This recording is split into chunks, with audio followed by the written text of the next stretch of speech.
on Instagram real fast to let people to know to join us. Give me Yeah, one let second. everyone know to join. This should be going live right now. So anybody that hears us, we're working on getting this up and running. I know that we've had some issues with the live streams in the past in terms of making sure that it links directly to the YouTube thumbnail. So I think we have that going today. Um, just give us all a second to make sure that we have this going. Gabby's going to be here for the first little bit. Blaze It Panda should be joining us shortly. Um, yeah, let's see.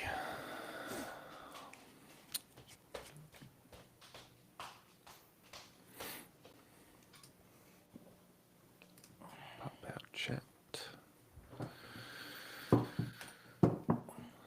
Welcome everybody. Welcome, welcome.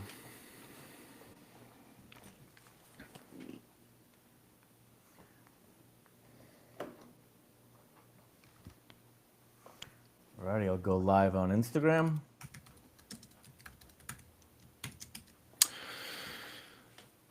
Yeah, we are back with the way we grow. It's been a second, everybody. I apologize. I know that it was a beloved little segment of the Craft Growers Network, and life gets rough when you're managing 2 acres of outdoor and a bunch of indoor. And but I'm back. Hey, Croptober's over.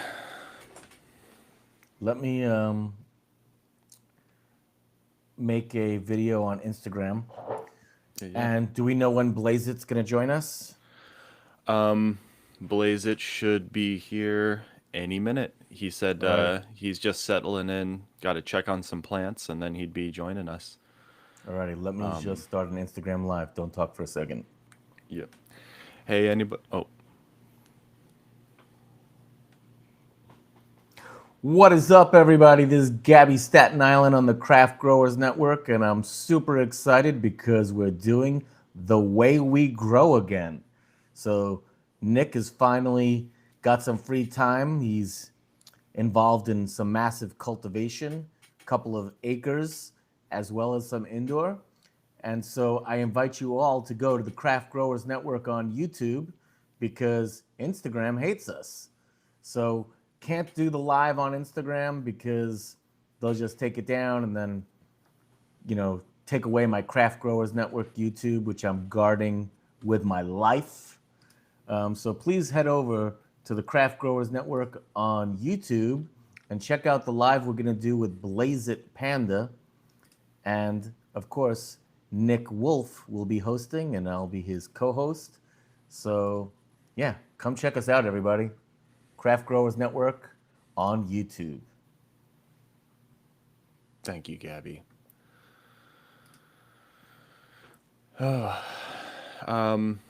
Looks like somebody just asked Amanda Hug and Kiss 420.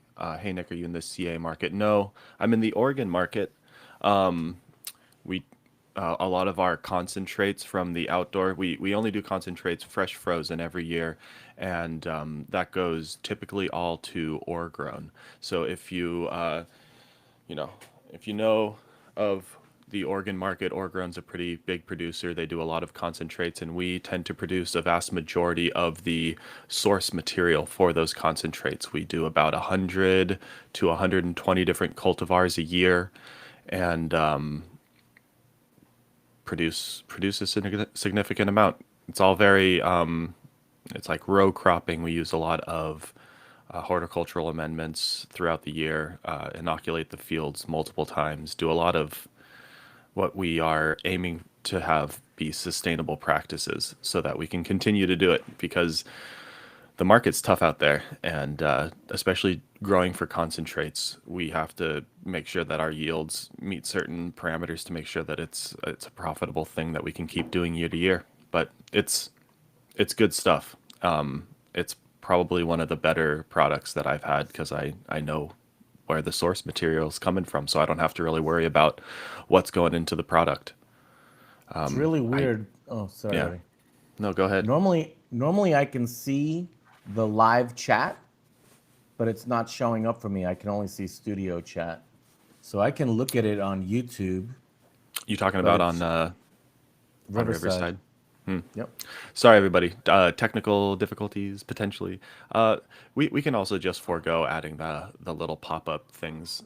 As long as everyone's in the YouTube chat, make sure that you're looking at the live chat versus the top chat, just to make sure that you are seeing all the messages. Sometimes YouTube filters out shit that you might want to see. So yeah, just make sure that you got that filtered in. And let's see. When if anybody does want to ask any questions of Blaze It Panda, he put up a few posts on Instagram that he is going to share some of the responses of, so that we can ask those questions and get those answered. But if you do have any questions, please go ahead and tag either myself, Mr. Wolf Grows on YouTube, or Craft Growers Network, and we will be able to answer those questions. Just waiting on Blaze It to get back in here, but he should be here soon. It does also look like we might have lost Gabby here for a second, so bear with us.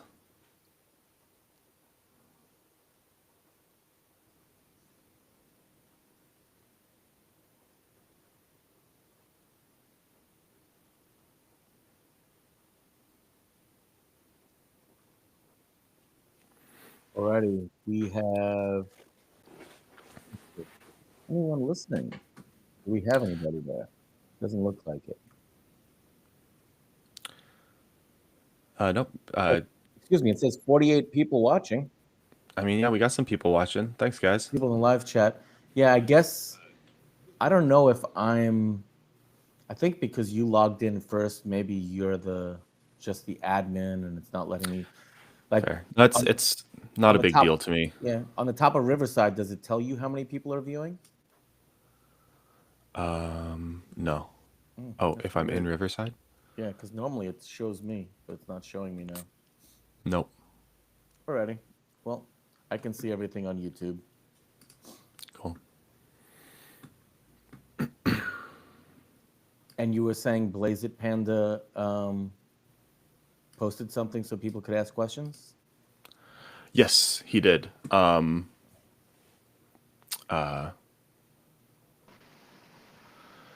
Yes. Oh, and it looks like Blaze It Panda's here. What's going Hey on? guys, Welcome to the not show. much. Can you guys hear me okay? Yep, can you hear us? Yes. Awesome. If you wouldn't mind, could you turn your phone sideways Yeah. to make it panoramic? It should just pop over, maybe. Sometimes he has to log out and then log back in for it to Yeah, you might redo need to that. log out and log back in to fix that, but then it'll do the pan. Dear Wolf, I wrote you, but you still ain't calling. I left my cell pager and my home phone at the bottom. Aw, sweet. That sounds like a song. It does. I left It my sounds like cell a phone song. and pager, like a rap from the. If I am, if that's flying over my head, you'll have to give me the reference.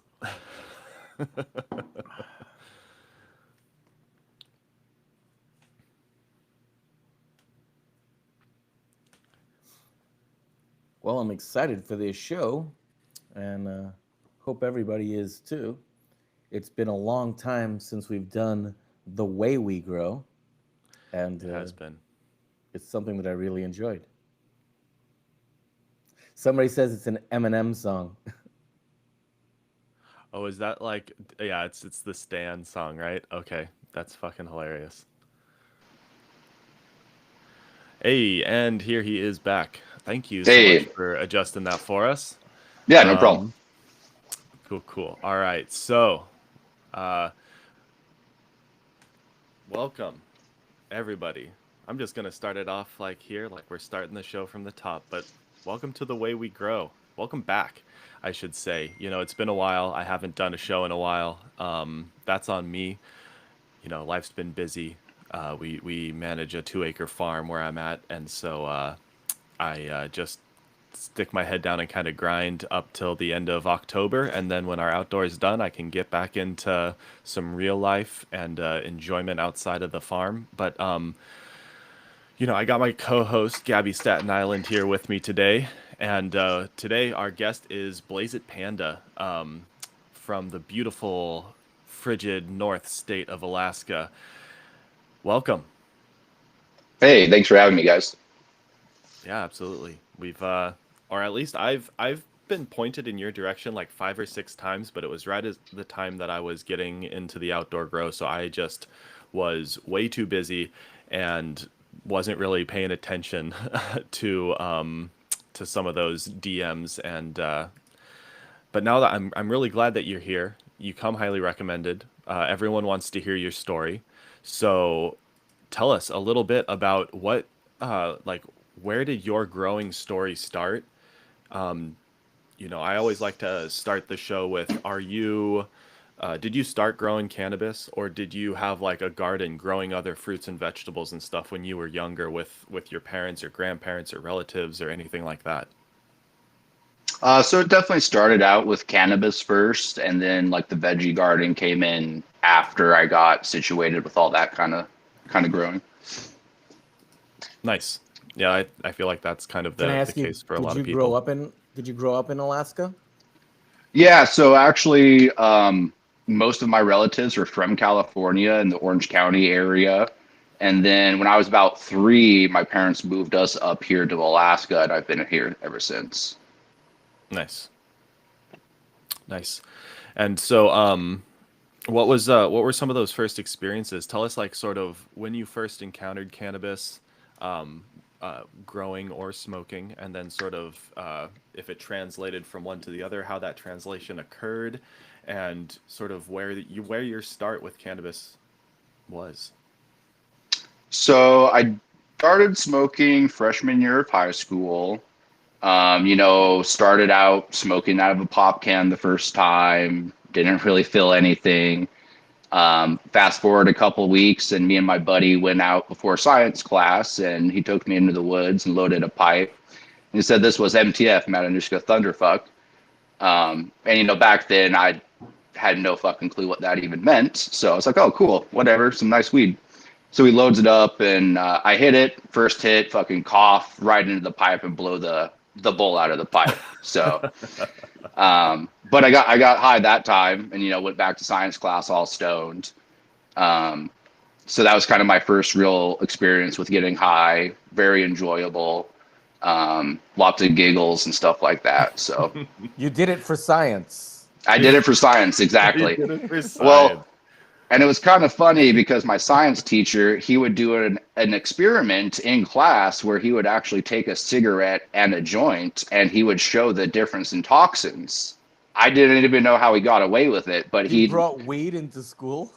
yeah. And Then he so burned it? he yeah, like not like it was in like a box, right? So he wasn't like smoking it itself, but he would like pull the smoke through a filter and show the difference in toxin between the cigarette and the joint, which was kind of Your interesting. teacher? Yeah, the science teacher.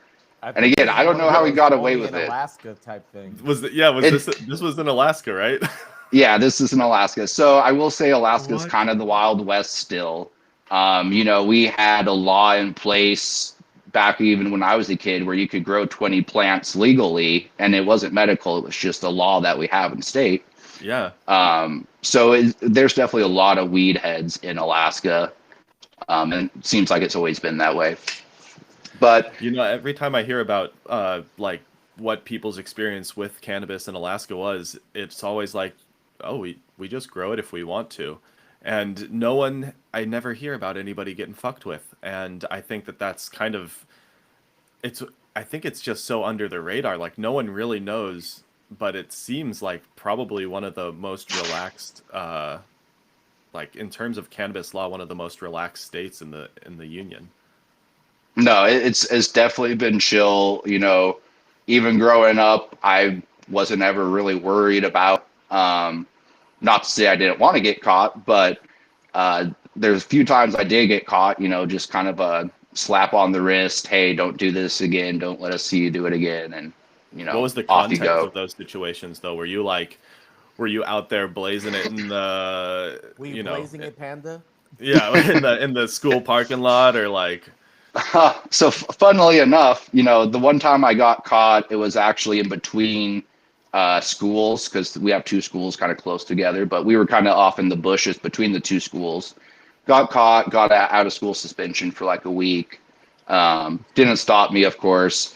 So, but yeah, my friend had a van, so we go hotbox the van at lunch in the school parking lot, come back to fifth period all stoned.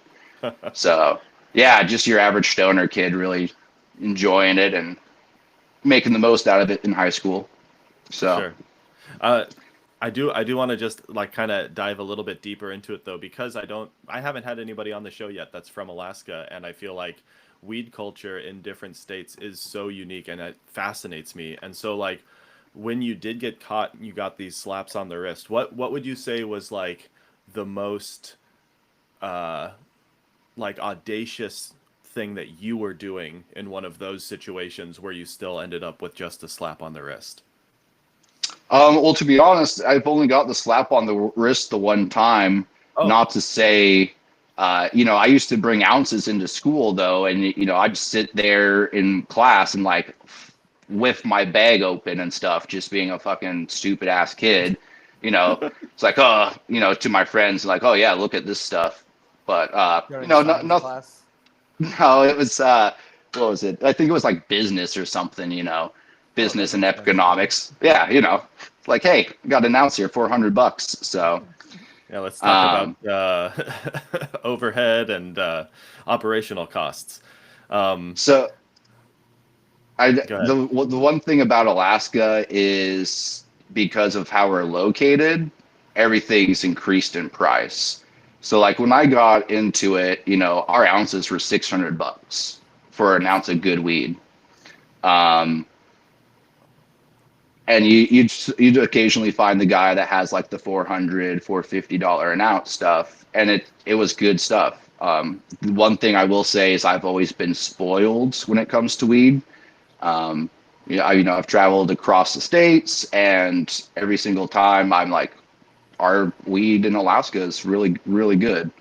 Come to find out, a lot of the weed we were getting was from Washington. Washington would import it up, and then Sure. sell it to Alaska because you'd make a shit ton more money that way. But yeah, when I got into it, about $600 ounces. By the time it kind of went legal in Washington and Colorado, we were getting like 400 an ounce. Like I said, all good stuff. It's kind of what's molded me into the flower I grow today. But weed culture has always been pretty low key here. A lot of people just kind of grow in their house, kind of keep it to themselves type of deal, and really kind of have to know someone to get the dank. For sure. Can I ask a question about that? Yeah.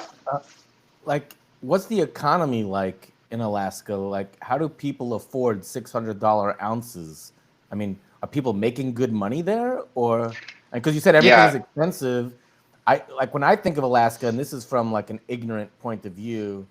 I think of it as a place where like people go and like hunt and fish and try to live off the land, and that there's not much of an economy, But I mean, I could be totally off base. But when you say $600 ounces in Alaska, I just wonder how people could pay Well, for that. so back before I was kind of born and around, we had a pulp mill here. And so the timber industry was super huge in my part of Alaska. Um, and there was a lot of money coming in that way. Eventually, they ended up shutting it down for environmental reasons and whatnot. And so the whole town kind of shifted into tourism. And so we're actually a really big tourism city with cruise ships and all that kind of stuff. I live on an island in southeast Alaska, so the cruise ships kind of go all the way up north through a bunch of islands. Um, and then besides tourism, we have fishing. Fishing's a really big thing here. Lots of charter fishing, stuff like that, commercial fishing, seiners, trawlers, all of that kind of stuff. So I was about to say I knew I had a buddy's growing up whose dad was a king crab fisher in Alaska, and he he said that like if he wanted to, he could have retired after 10 years of doing king crab fishing. So like the money that some of these fishermen are pulling in is like it's seriously like fuck you money. You can go and spend a shit ton of money and not worry about it because you'll be right back on the boat in 3 months. So That's exactly it. Not to say, commercial fishing puts a lot of wear and tear on your body and mind, being out there for, 30 to 90 days out on the water, constantly rough seas and whatnot. But yeah, basically the commercial fishermen make a shit ton of money and the smart ones invested into a house or whatever. And usually the other ones, they just blow it at the bar or on weed. And, they're like, yeah, going to get on the boat in 3 months. I'll make it back easy. So yep. lots of money Was- came in that way. So tell us a little bit about when you first experienced cannabis plant growing. So you told us a little bit about when you started smoking, which I feel like is it's such like a story that it reverberates with so many different people. Smoking in high school, going and sneaking out in the bushes or in your Yeah. buddy's van, like that sounds very familiar. But I feel like when people first experience growing and then when they get into it, that is usually something that's so profound where they're just like, oh my God, I didn't realize it grew like this and I can do that. So tell us a little bit about your transition into growing.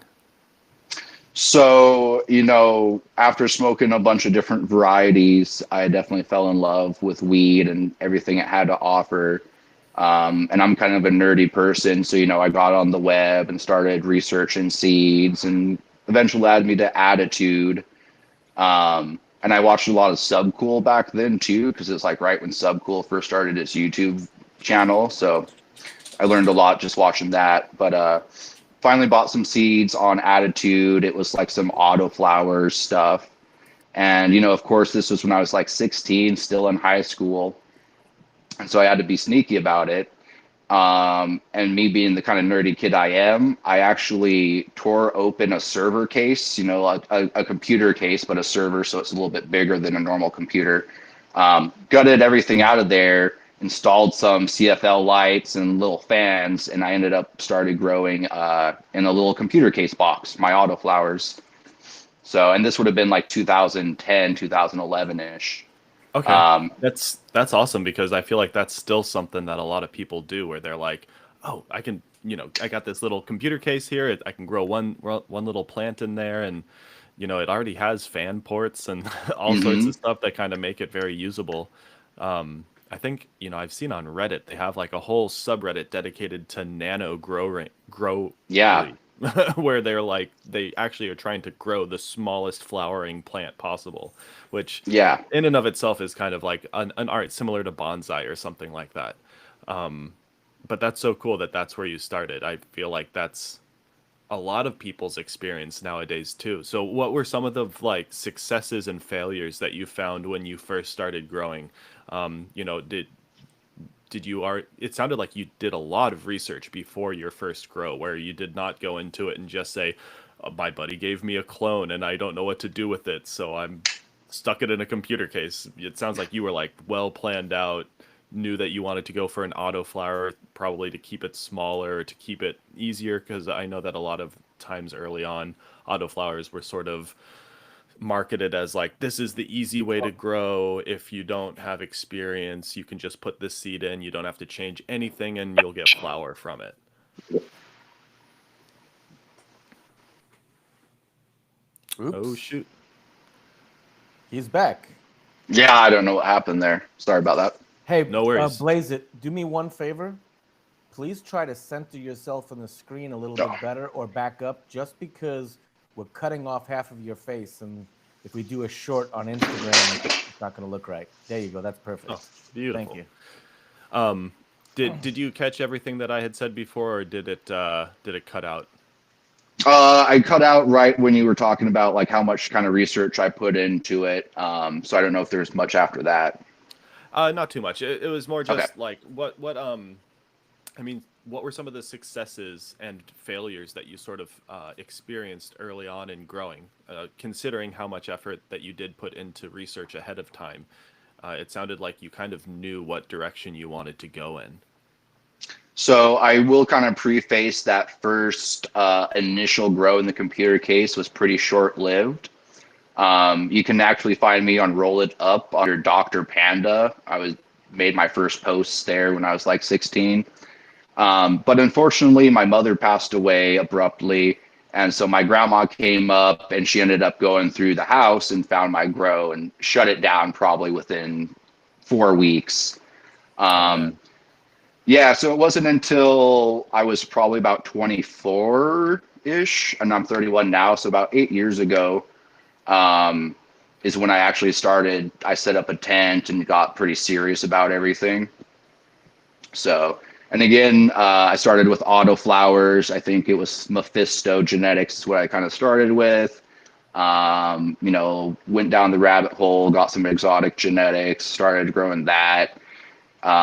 Really, a lot of it was just finding out what kind of nutrients I wanted to use at the time. I tried like Dragonfly Earth Medicine, and I tried Veg Bloom, and it was just really trying to find my rhythm was the biggest thing when I started out. Um, of course, growing the autos, it was fun, but it wasn't the quality I wanted. Having grown up on some pretty dank weed, I knew I was still pretty far off from where I wanted to be. Um, so For that's sure. that's kind of how that started. Cool. Um, so I mean, when you were doing these early grows, then were you what sort of like substrate were you using? It sounded like you kind of were in between some sort of style of organics with the Dragonfly Earth Medicine and Veg Bloom being like kind of more towards salt. So were you like mixing up nutrient tanks every day to feed your plants, or were you trying to do amendments, or kind of what was the style that you were going about there? I was so like I was when I was doing Dragonfly Earth Medicine, I was doing teas bubbling in like 5 gallon jug and watering that way. And when I wasn't getting the results I wanted, that's when I kind of switched over to Veg Bloom, and everything's just mixed in 5 gallon jugs. I mean, shit, even at home today, I still mix 5 gallon jugs for my home grow. It's one of those things that's carried with me. Um, but it was really just the one tent and trying the Dragonfly Earth Medicine first and then Veg Bloom. I finally landed on Nectar for the Gods, and that's kind of where I really found my stride. And everything was, like I said, mixed in 5 gallon jugs and hand watering plants and you know spending lots of time just paying attention to detail. Cool. So when did you kind of transition into looking into doing breeding of your own?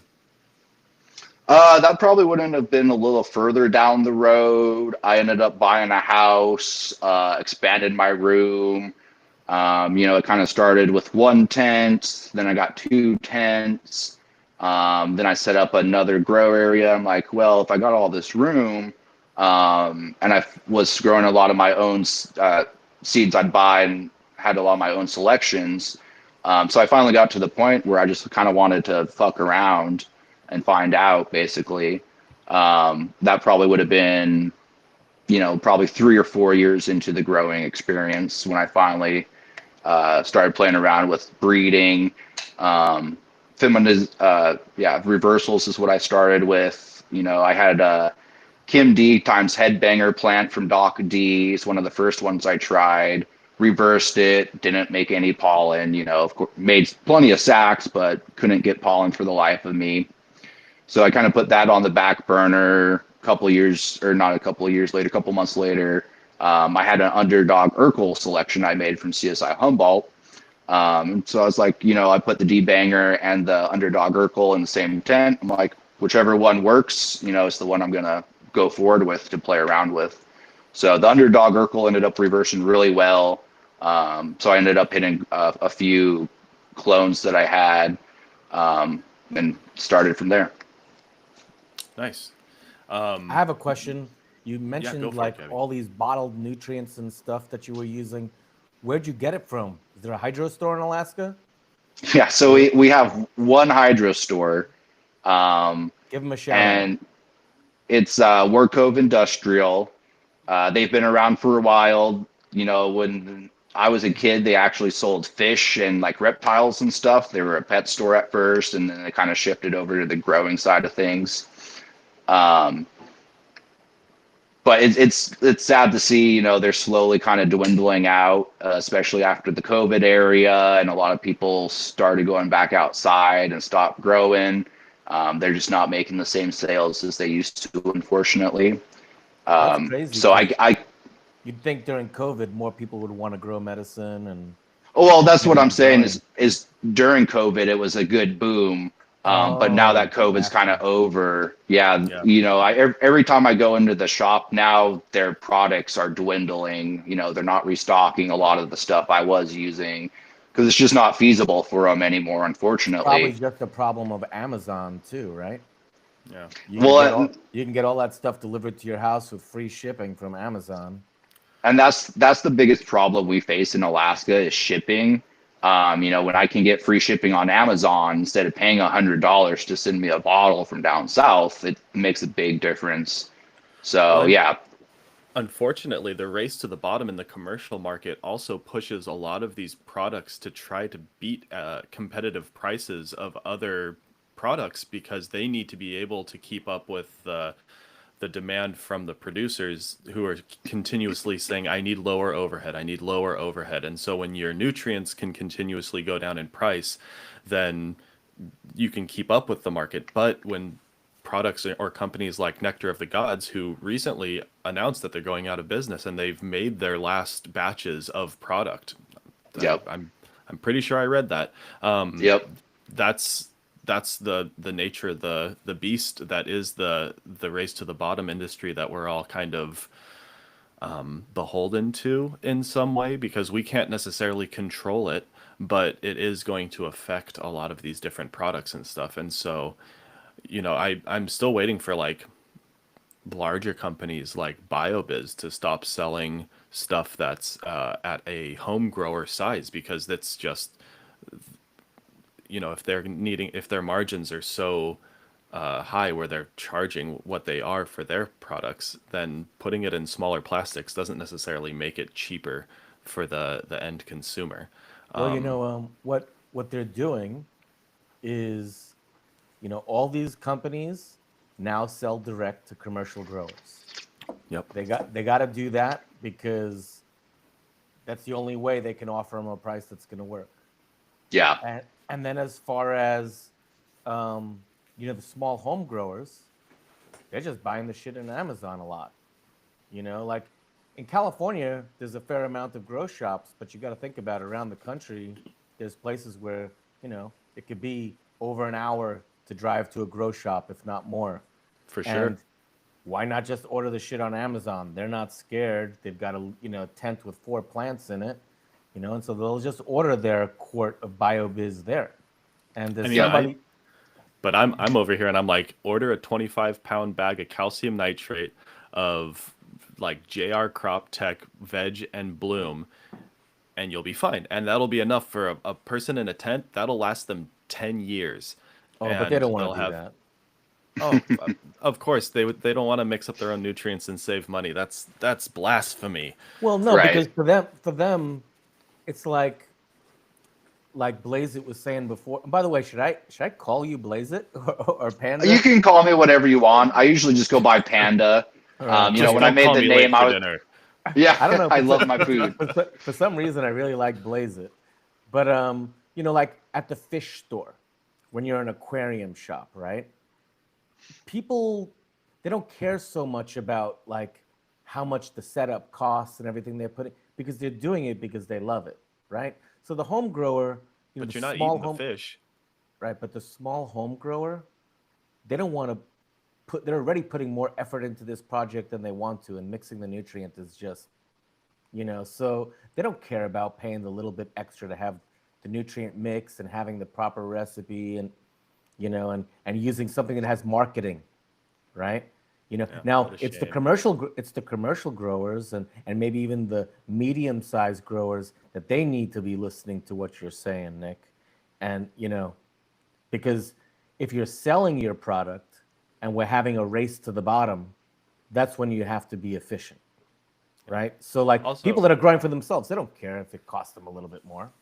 hey, I mean, for me, it's all about consistency, and especially Panda. You know, you're a breeder. That's kind of what you're known for these days. What what are you doing these days for your grow? What are your sort of regimens? I know that we've gotten a few questions on Instagram that from a post that you made that people want to know sort of what your style of growing is now because you put out consistent, beautiful looking pictures. It sounds like people are really enjoying the seeds that they're getting from you. And tell us a little bit about sort of what you're doing to accomplish that in the grow side of things. So I do want to start off and say I think dank weed can be grown with almost any input if you know how to use it and use it correctly. Um, so at my home grow, like I said, I used nothing but nectar for the gods. I would use the whole line. And kind of to like Gabby's point, I've had a lot of people come over and take care of my plants when I'm on vacation. And they're like, what the fuck? I gotta mix 7, 8 bottles just to feed your plants. I'm like, yeah, that's my regimen. And a lot of people do like that kind of one amendment or two amendments or like the 1, 2, 3 part products because it's easy to use. Um, but with that being said, a lot of my philosophy when growing plants is kind of the low EC feed, but feeding constantly. I see a lot of people that do like the 3.0, 3.3 EC feeds, and they're just hammering their plants. I'm kind of like at the 2 EC, 1.8 EC feed type thing. A lot of everything I do is in peat. Everything I do is with LEDs. No supplemental CO2 at home, supplemental CO2 at work here. I kind of hit both the organic side with nectar. I hit the salt side with front row egg. That's what we use at work here. Because again, shipping, trying to get commercial nutrients up here bottled is just not viable. So getting powdered newts, like you said, even if we got like a cal nitrate and mixed our own, powdered is definitely the way you have to kind of go up here for bulk to make it affordable with just the way shipping is. For So, sure. What tell us a little bit about the the work that you're doing outside of your home grow.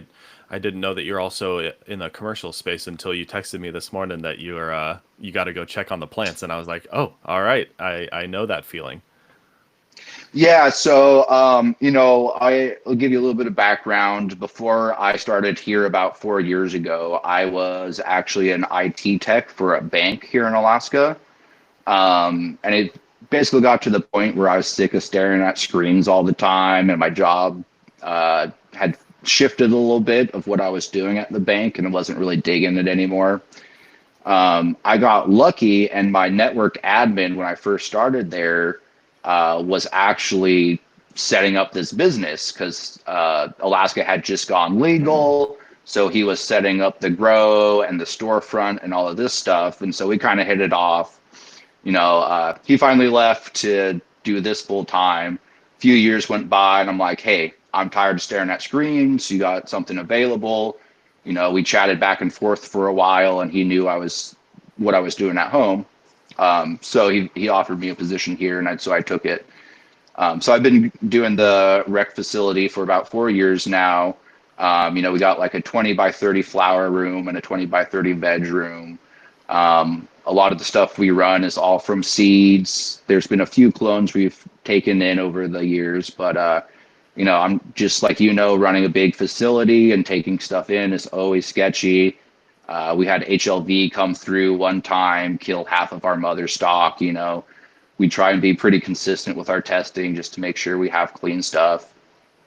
But it's been awesome. A little bit of a learning curve when I first started, just because it's a lot more plants than I was used to. And it was really the first time I had used salts because I was a nectar guy. But when you know how to read plants and you can talk to them and they talk back, it's kind of easy to just kind of get into the mold and go with it.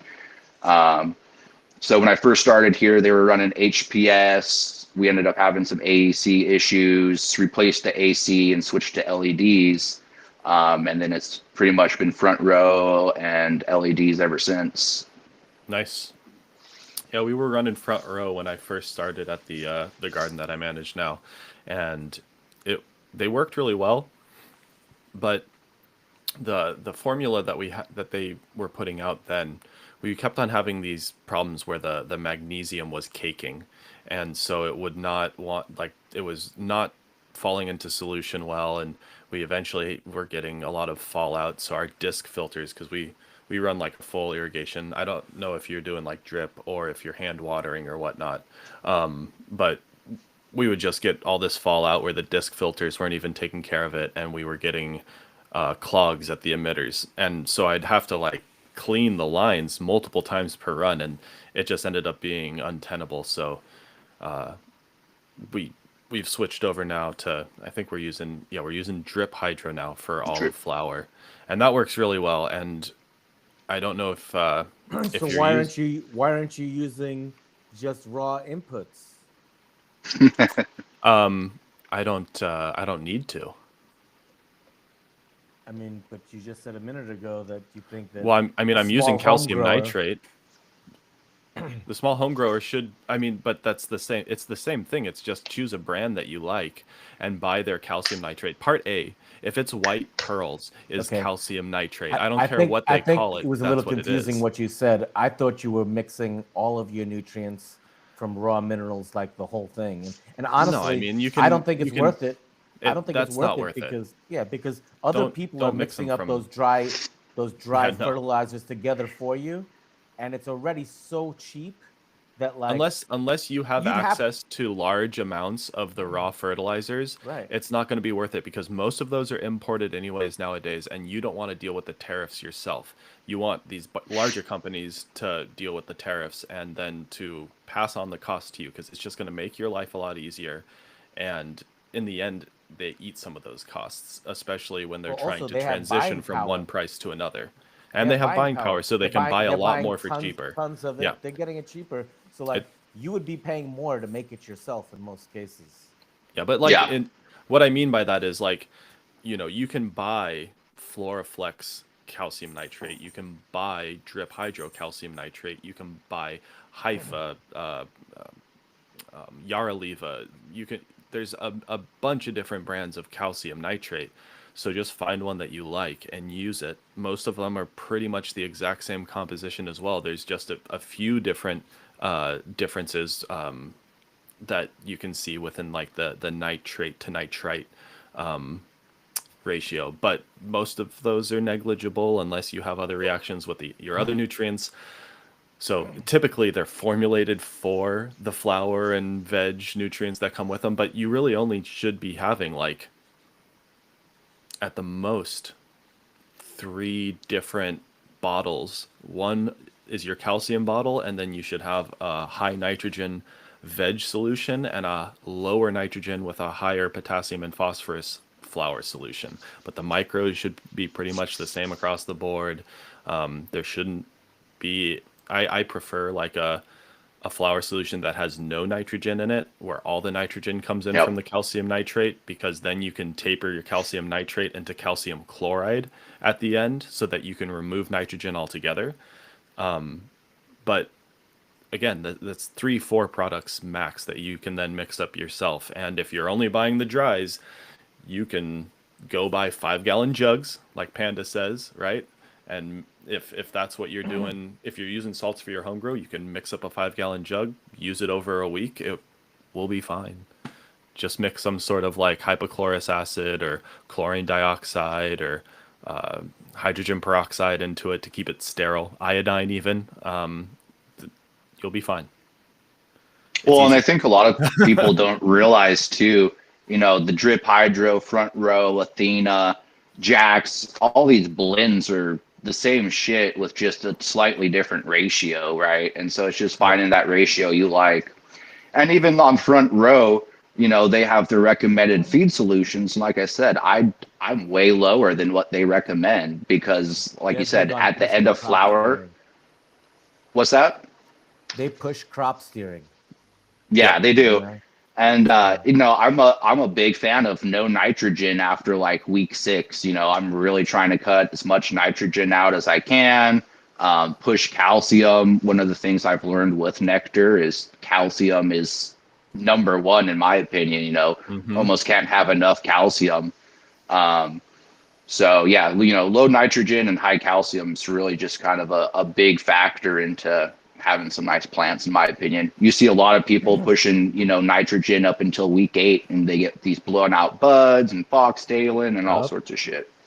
Though I think that's huge what you just said, where uh, nitrogen, making sure that you're managing that nitrogen well as just providing as much calcium as you possibly can, are two of the key factors to making like really healthy, good looking buds. Hmm. And I know that high calcium is how you can maintain a shelf life for a longer period of time as well, because it helps strengthen the cell walls of both the trichomes and the rest of the flower itself, so that it just won't necessarily break down and lose a lot of those flavors and aromas over the long haul, especially for people that like to cure their stuff for like 5 6 months. Gabby, did you have a question?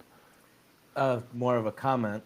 So, as a former hydro store owner, I think something that, so we're talking about, how people should, use these fertilizers. I think that there's value in using something that has a support system. And by the support system, I'm talking about, if a lot of people have used this fertilizer, you can get feedback.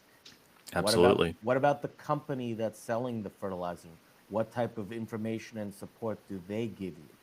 Hmm. So if we're talking about somebody that's setting up one of their first indoor grows, or for example, I have, man, I wish I could remember his name right now. I'm spacing it, but I have a customer who, he's been growing organic for a long time, and now he's just switching to using hydro. And so for him, this is like all completely foreign from him.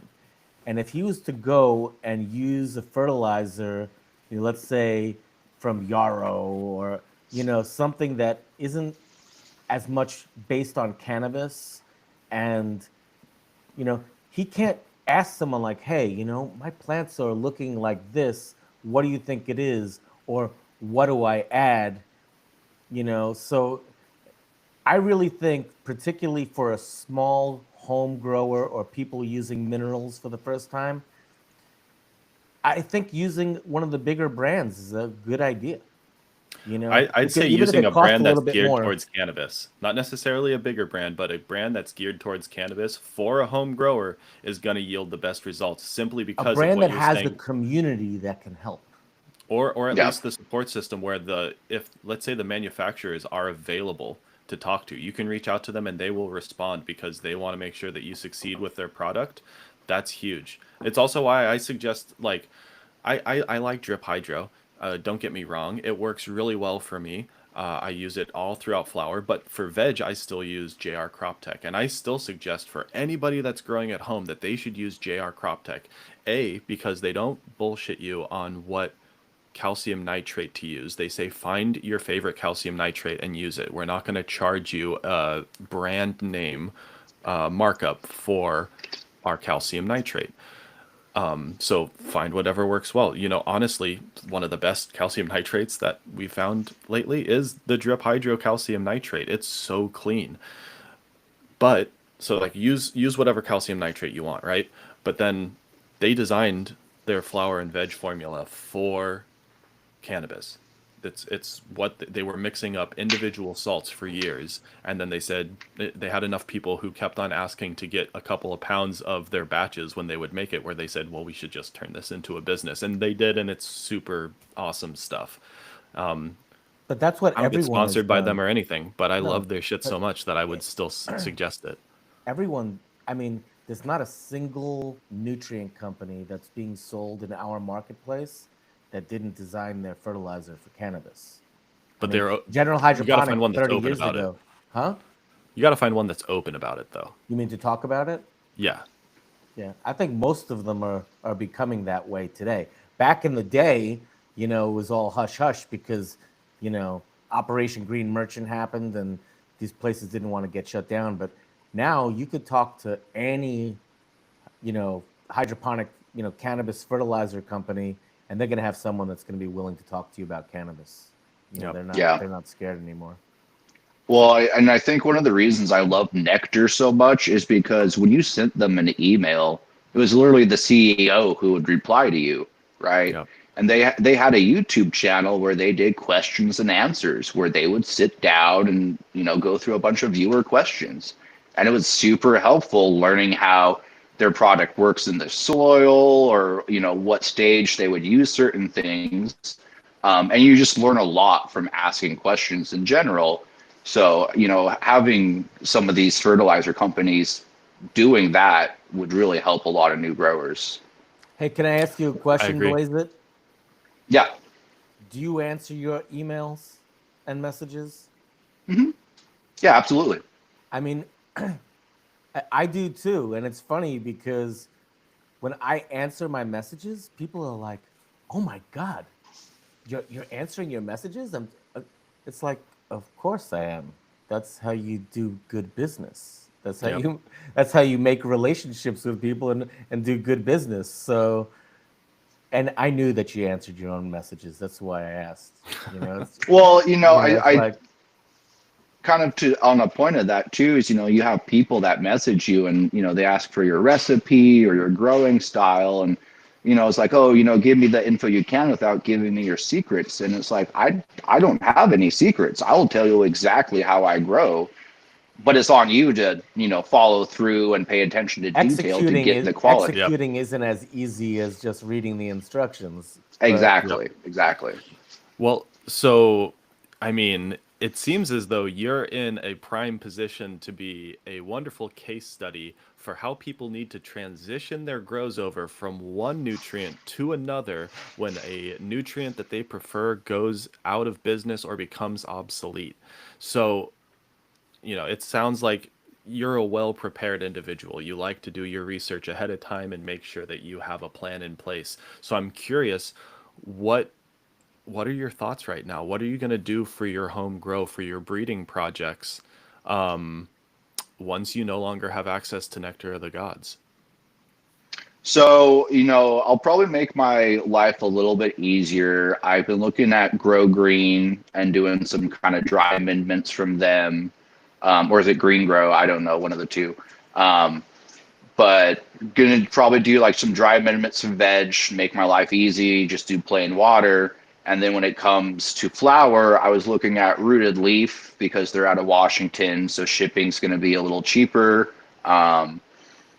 And I like their philosophy of carbon-based nutrients. Now, again, I haven't gotten too deep into it to know if it's, kind of bro science or some BS or just marketing to begin with. But I'd like to go down that route, kind of check out what they have to offer. Again, I think good wheat can be grown with anything. It's just dialing it in and learning what your inputs are. So, I'd say Rooted Leaf is a good bet. That guy, the owner, I think I think his name is Nick too, and mhm. he is just. I've heard him on Growcast multiple times. It's probably one of my favorite, like mini series of growing podcasts where he has him on and he talks about each different nutrient element.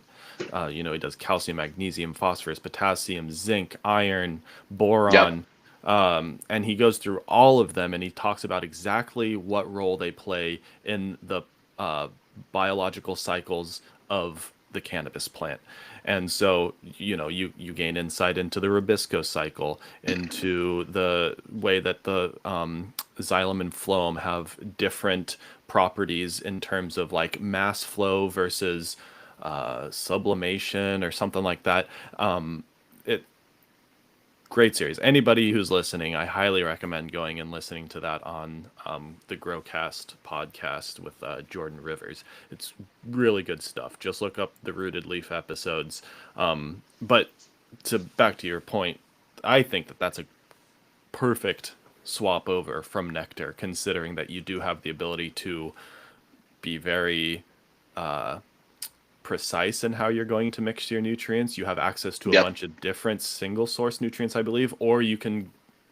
I think they have like a flour based nutrient and then a veg based. I haven't really looked into it, to be completely honest, other than listening to what he has to say. But it sounds like a kind of a one-to-one swap over from nectar. So that's Yeah, I'm they looking forward to seeing how that works for you.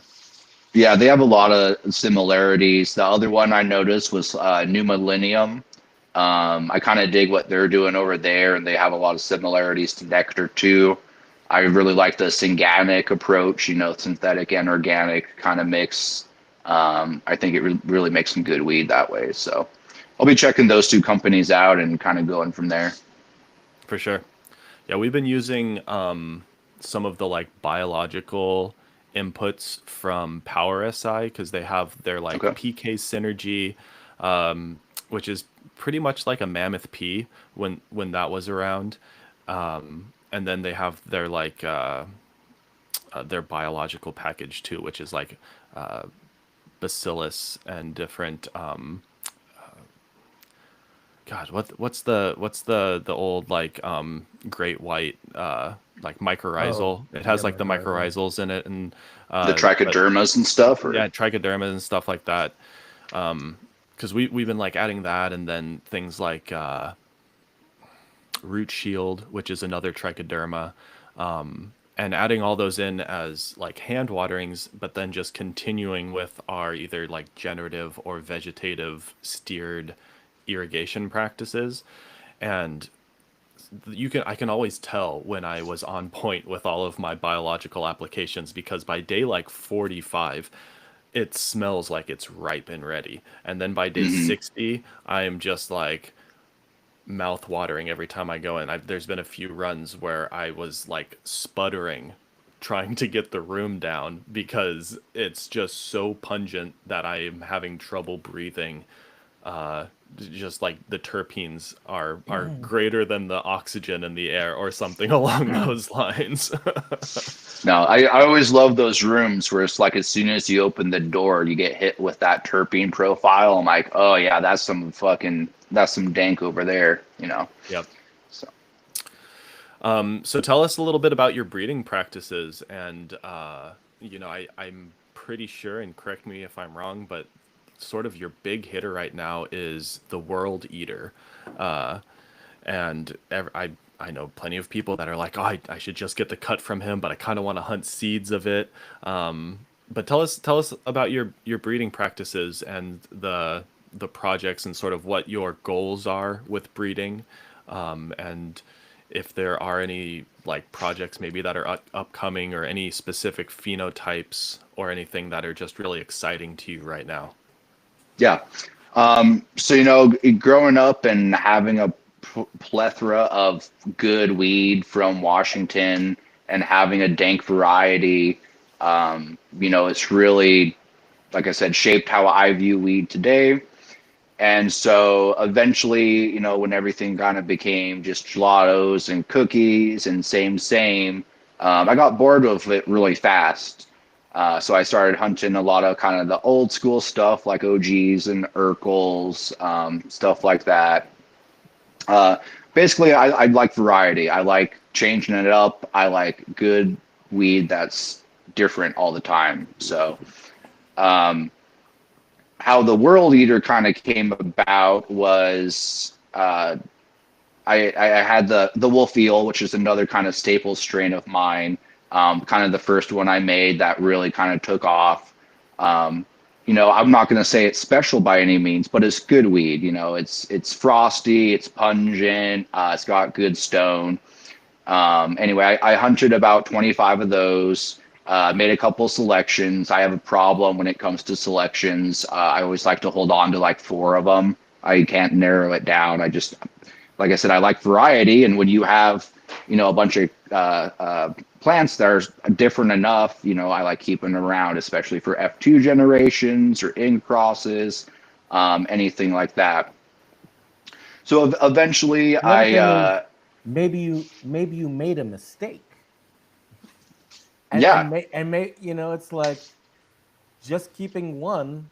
And the other thing is maybe people like shit that you don't like as much, you know, or have a That's different the biggest experience. lesson most breeders need to learn. yeah. Well, and that, Most that's growers exactly too. it. I mean, you So have to be able to know what you like and try to, you But you're know, not selling that's to what yourself.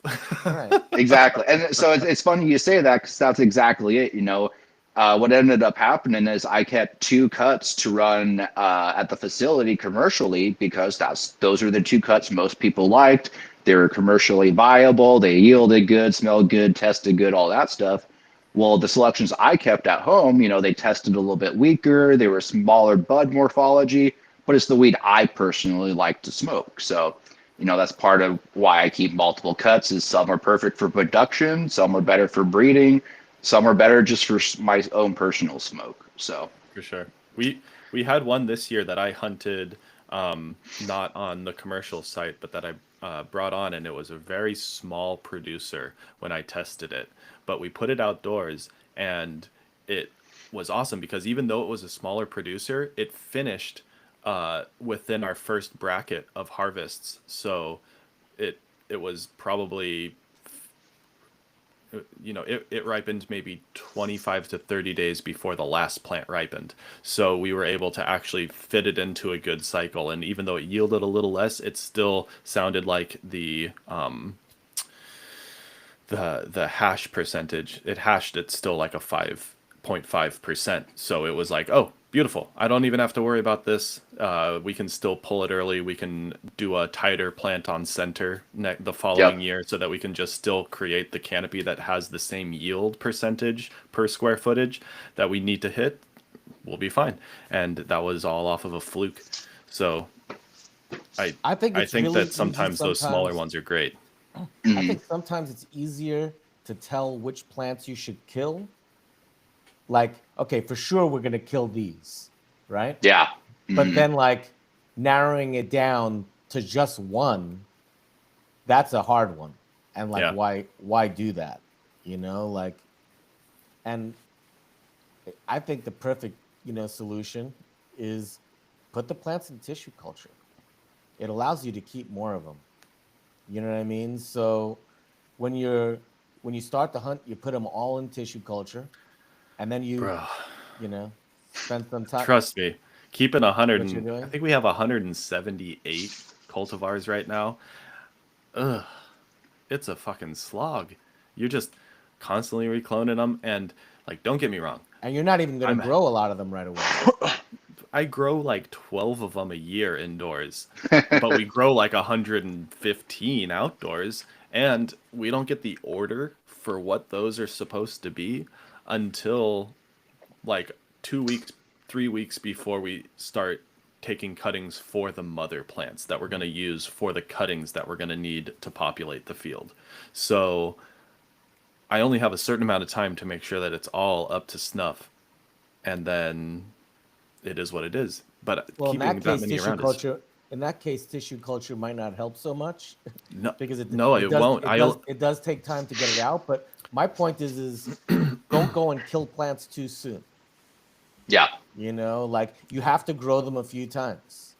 Yep. Yeah, Maybe tissue one culture is time it great for wasn't those. completely happy, and then you grow it again and you see that there's value in this plant. Yep. So And Well, if and you have, go ahead. I was just going to say, I think a lot of people struggle with space. Space is the biggest challenge, no matter what you're doing, whether it's for flower or breeding or just holding on to moms. And I'd like to get into tissue culture eventually because I do think it would help preserve a lot of our mom stock and whatnot. But as it is now, I got 8-foot moms in my flower room so I can keep production going. And we have about 40 moms, and like Nick said, if you have 170 moms to take care of, just trying to keep them cloned and keep them healthy and keep rotation going, that's a lot of work.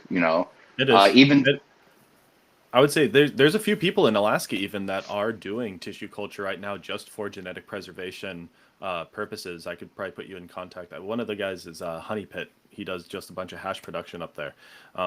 But I know that he also does tissue culture on the side, so might be Yeah, worth it Doing just yeah. to. tissue culture in remote places is even more important, It is. Mhm. It right? is. Because I mean, that's why like we have our in seed banks in California, you remote can always, places. yeah. So, Well, and um, I will say, the one nice thing about the Alaskan market, at least where I am, we're more so numbers driven than hype driven.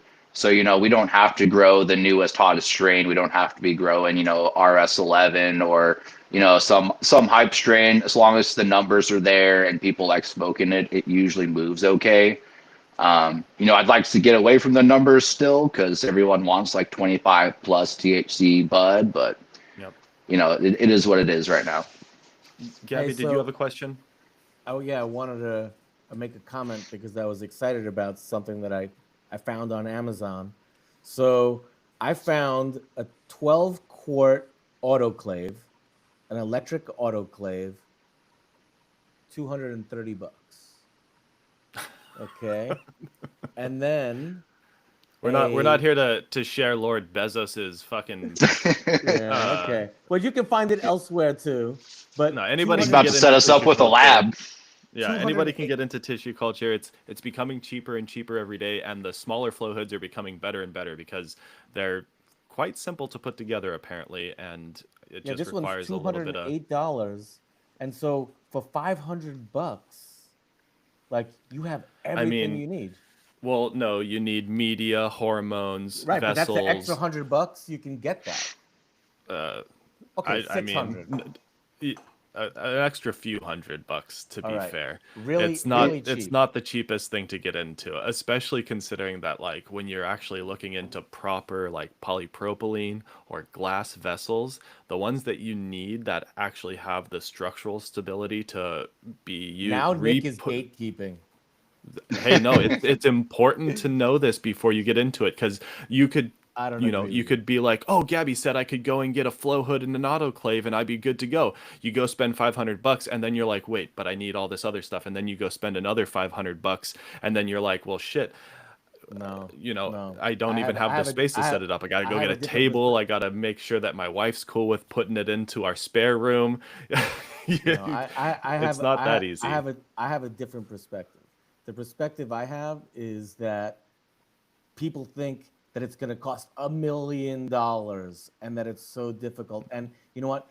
You can buy vessels for $1 a piece that'll work. You don't have to buy the nicer ones. And once you see that it works, then you can go and spend more money.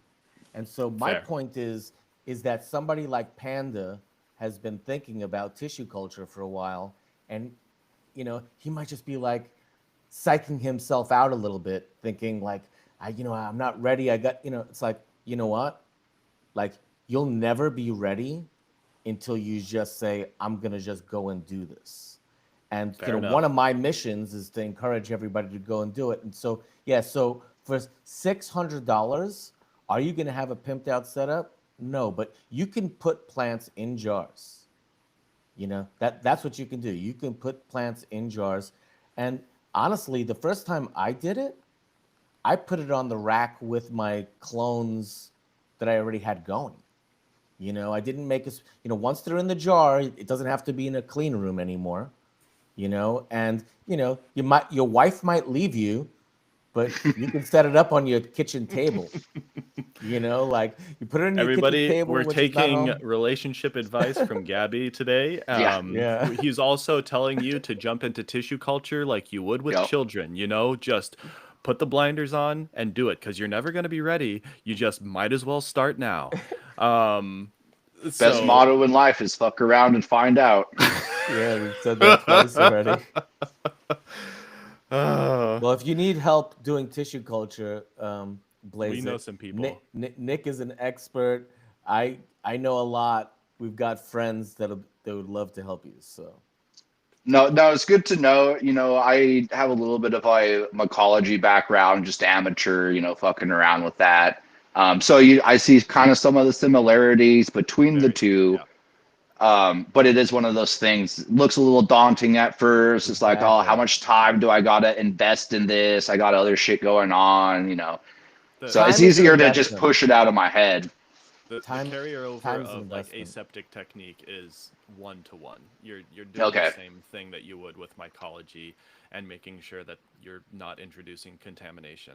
Yeah. So in that sense, it's the same thing. But a lot of people will call like tissue culture surgery because you're up in there dissecting the plant with razors or hypodermic needle points under a microscope. So they slightly different that way. Where with mushrooms, you just hunk off a piece of the mushroom, throw it in an Yeah. agar plate, and you're good to go. You're like, yep, I got my culture.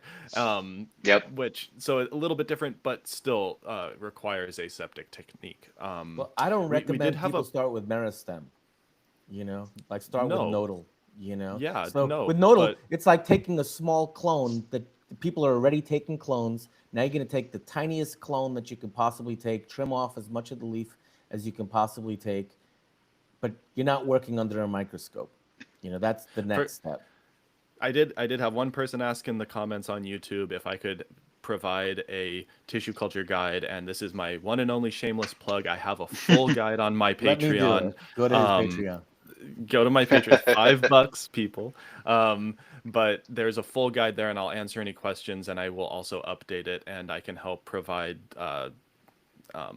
like a scenario specific advice as well. So we also have access to people like Jesse from Mothership Labs, who was on the podcast with Gabby here a few days ago, and he's also done The Way We Grow. So there's a lot of good information out there. And also, oddly enough, I think I've done like 5 different tissue culture, The Way We Grow podcasts where the people who were on it had some level of tissue culture knowledge and wanted to share it. So the information's out there.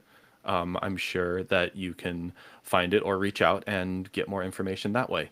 But we did have a question earlier in the YouTube chat for you, Panda. They wanted to know about the genetic background of World Eater, and we did get a little bit off topic on the genetics and breeding discussion. So if you want to hop back in there, maybe answer that question, and then tell us a little bit more about sort of your goals for tissue, or not tissue culture, for breeding. Yeah. So the World Eater on the dad side, everything I do is reversal. So, it's all female, female. But on the dad side, it is the Wolfeel 10 that I used. And Wolfeel is underdog Urkel across to Animal Tsunami. Animal Tsunami being one of the very first clones I ever got from Tsunami Seeds. Anyway, and then on the other side is Sun Crusher, which is another one of my creations. That is Burnt Offering crossed to Death Star. Death Star, I can't verify it as the Death Star, but I got it to me as Death Star. Extremely dank plant, one of my, top 5 plants of all time that I've grown. So it's kind of a no-brainer. I wanted to work with that one. Now, the Burnt Offering is a very special plant to me. That's one I found in some seeds. It was unlike all the other expressions when I grew it out. And so I took the Burnt Offering, reversed it onto Death Star, made Sun Crusher, took Wolfeel 10, reversed that onto Sun Crusher, and then I made World Eater. Wow. So. What was the genesis of the name World Eater? Because I've been getting back into Magic the Gathering, just like playing cards in some of my off time, and there's a World Eater card in it, and so my mind immediately went to there, but I'm fairly sure that that was not your inspiration. So like I said, I am pretty nerdy. I played Magic before, World of Warcraft. I love some fantasy shit. That being said, I was just stoned, and I'm like, Wolfeel Sun Crusher. If it was a giant eel eating a sun, World Eater or something, it just kind of popped into my head like that. So It's it was very kind of one of even. those like, yeah, it's one of those kind of like no-brainer names, like, oh, Wolfeel Sun Crusher, World Eater, and just clicked, and I went with that. It sounded good to me. As you said it, Wolf Eater or Wolf Eel's Sun Crusher, it does sound like World Eater is like this plus this equals this. Yeah. It makes sense off the top. I Well, like that. and if you Google a picture of a wolf eel, it's a real creature. Hmm. They got some pretty gnarly mouths, so they'll They're fucking gnarly. crush something. Yeah. They're definitely So, like but one of Gabby's gonna Google it right now. those Well, I was creatures in the trying. deep. I'm embarrassed to say I did write World Eater. Well, there's the world eater and the wolf eel. It's two different things, Oh, so you're okay. fine there. Yeah, you're fine. I The wolf couldn't. eel I is in the couldn't world find eater. anything on it. This is the I've been puffing on a vape for the past hour. So We got Gabby stoned, The World everybody. Eater. But so the world eater is definitely one I'm very proud of. I love it a lot. I found some amazing plants in there. We ended up sending 6 samples up to our testing facility, and they're like, "Are you sure this is all the same genetics?" I'm like, "Yeah, it is, because the variation between inside the line is so great." Um, and me being me, I love the variety, right? I hate growing a pack of seeds and only getting like 2 or 3 expressions. Now, depending on the situation, that's what people are looking for. But me personally, I want the variety. I want something unique and special. So, Did you do like a um, genetic marker test? Is that what you're saying? no, not just like THC and Oh, okay. terpenes and all of that stuff. We sent in 6 samples, and just the terpene profile and bud morphology was different across the board. Where they're like, "Are you sure it's all from the same genetics that way?" Because they're Were there used to any getting a lot of. outliers? Like in terms of Yeah. like the types of cannabinoids, were there any that like were like way high in some random cannabinoid or terpene that was not necessarily found at all in the other ones? I'd have to go back and specifically look at the test to be sure. Now, one of my selections, the World Eater 31, it tests for THCV, CBDV, and I hit 5.5% terpenes with it. Wow. So it's an absolute beast. I love this plant a lot. Really big, greasy heads. You touch it and you just get an oil streak down your hand. The scent lingers on your skin, Mm. all day long. One of those types of plants. Um, so there's definitely a lot of cool stuff to be found in there, and I just got to play around with it more honestly. Um, I've sent out a few samples to people. A lot of people get put off by terpenoline. Um, Me personally, I love some terpenoline. But one thing I like to note with the World Eater is it's not all terpenoline, and the stuff that is terpenoline is actually modified terpenoline, is how I like to explain it. So it's not like all right in your face Jack. It's a bunch of different notes combined Sure. together with that underlying kind of terpenoline scent. So it makes for some really complex notes, really. For sure. I have this Mac and Jack from Ethos that I hunted, and it is like myrcene, pinene, and terpenoline with a little bit of the like limonene, and it is such a good combination of those where it is not Jack, it's not pine, it's not all all perps. It's like somewhere in between that really like kind of mellows it out, but has this long lasting, lingering scent where you're like, this is very much cannabis. Hmm. Yeah. And so, when I did the World Eater hunt, I was kind of on my own mission to find stuff that resembles burnt offering in high and scent, because I really like that. As I grow older, I like a lot more of the sativa smoke because I got shit to do all day.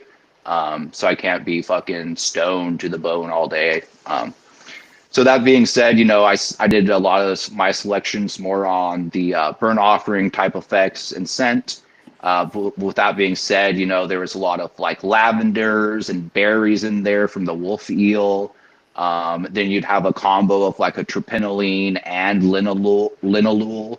So you'd have like this floral terpenoline that was really nice. Like I said, just the wide variety in the World Eater is really amazing. Nice. Gabby, it sounds like you might need to be leaving here pretty soon. Yeah, I have to go. I was supposed to cut out at 11, but I've been enjoying the conversation. Really nice Well, meeting you, Blaze Yeah, It. you too. I definitely prefer calling you Blaze It than Panda. I So like it. hopefully I'm the only one that does that. You But are. It's fine. well, great. And I like to be unique. And hopefully we'll talk again soon. I'm going to listen to the rest of this podcast as you guys do it because it's great. Nick, it's awesome to see you getting back on the horse. Let's see more of these way we grows. Everybody, please get on Nick's ass and tell him that he's got to do another one next week. Yeah, send me Heard it now. suggestions too, because I want to hear who you guys want to hear. Should we debate is tissue culture cheap or expensive? Nick versus Gabby. Alrighty. I don't like pointless debates. Oh, because you know you're wrong. Yeah. Oh, alrighty. Yeah. Bye, guys. Okay. Thank you very much. Nice meeting you, Panda. Later, Gabby. Oh, just so everybody knows, I am right and Gabby's absolutely wrong. And now that he's gone and he can't defend himself, I am absolutely going to, capitalize on that time. That's right. See, argument one. Okay, back to Easy. the show. Panda. So tell us a little bit about some of the practices that you find unique to your growing styles, both at home or in the commercial space. Man, I honestly don't know where I'd even start with that. I don't know if anything I do is unique per se. I think a lot of what we do is, standing on the shoulders of giants, the people that came before us. Like I said, I used to watch a lot of Subcool, Farmer John 420. Basically just taking in all the info I can from everyone and then just kind of fucking around and doing my own thing. So I wouldn't say anything I do is maybe unique by any chance, but I clean up my lowers, lollipop everything, the low and slow kind of feed regimen I do. I do push my lights quite a bit, anywhere from like 1,000 to 1,300 pars, kind of what I like to chill in. Um, I Is that you said you are without CO2 though? Yeah, so even at home is my no CO2 at home, and then at the facility we run supplemental CO2 here, and I'm only pushing like 800 ppm of CO2 at that, because again I think too much CO2 you're going to get too much biomass. Biomass doesn't always equal good weed. Um, so it really kind of depends what you're growing for and how you're growing. I'm a very fluid type of grower. I'll match the environment that I'm in and the situation I am in to get what I want, kind of thing. For sure. When you're in your home grow setting, what size pots are you running with the Nectar of the Gods? So I was running 5 gallons. Sometimes I'd run 3 gallons. Better success in the 5 gallons, it seemed, as far as the nectar goes. For sure. Here at work with the front row, I'm running 3 gallons. We're actually debating if we want to go to 2 gallon pots, just because 1 gallons. 1 gallons, huh? So I have a hard time switching to 1 gallons, just so everything in veg is hand watered, and then we are irrigated in bloom. So at least bloom would be fine. I'll tell you. I'll give you a quick rundown because I like to make my life really easy. So we do 1 gallons. I water them twice. So there'll be the first hydration. They'll get transplanted with a slight watering in. Then they'll get watered again on day 8 or 9, and then they'll move into flower on day 12 to 14 and go right on to drip irrigation. And so, but also, I run 4.0 veg. Okay. EC and 4.5 flower EC. And so we push them really hard, really fast just to get them to that point where I only need to water them twice. And then once they're in there on the 1 gallons, you can just start hitting them every single day, and you just slowly ramp up your total irrigation volume as your daily volumetric water content loss starts to exceed 50%. So I love it. It's really easy, but also it's so scary to go from a 3 gallon pot to a 1 gallon pot and then to jump your EC to more than double what you're comfortable running it at right now. And so I do like the idea of going to 2 gallons, but as you start to get to these lower pot sizes, the total nutrient package that's available to the plant is going to decrease with the overall volume, right? So increasing the EC does tend to be necessary as your pot sizes go down. Yeah. So just to throw that out there, because I love running smaller pots because they're just so much more controllable. You have the ability to fine tune where you want that like starting volumetric water content to be every day when you're irrigating.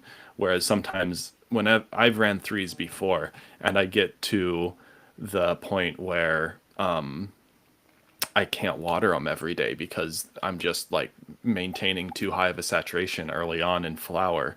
And then by the time that I can water them every day, I haven't been able to increase the pore water electrical conductivity to the point that I want it to be where I'm getting that super big stack.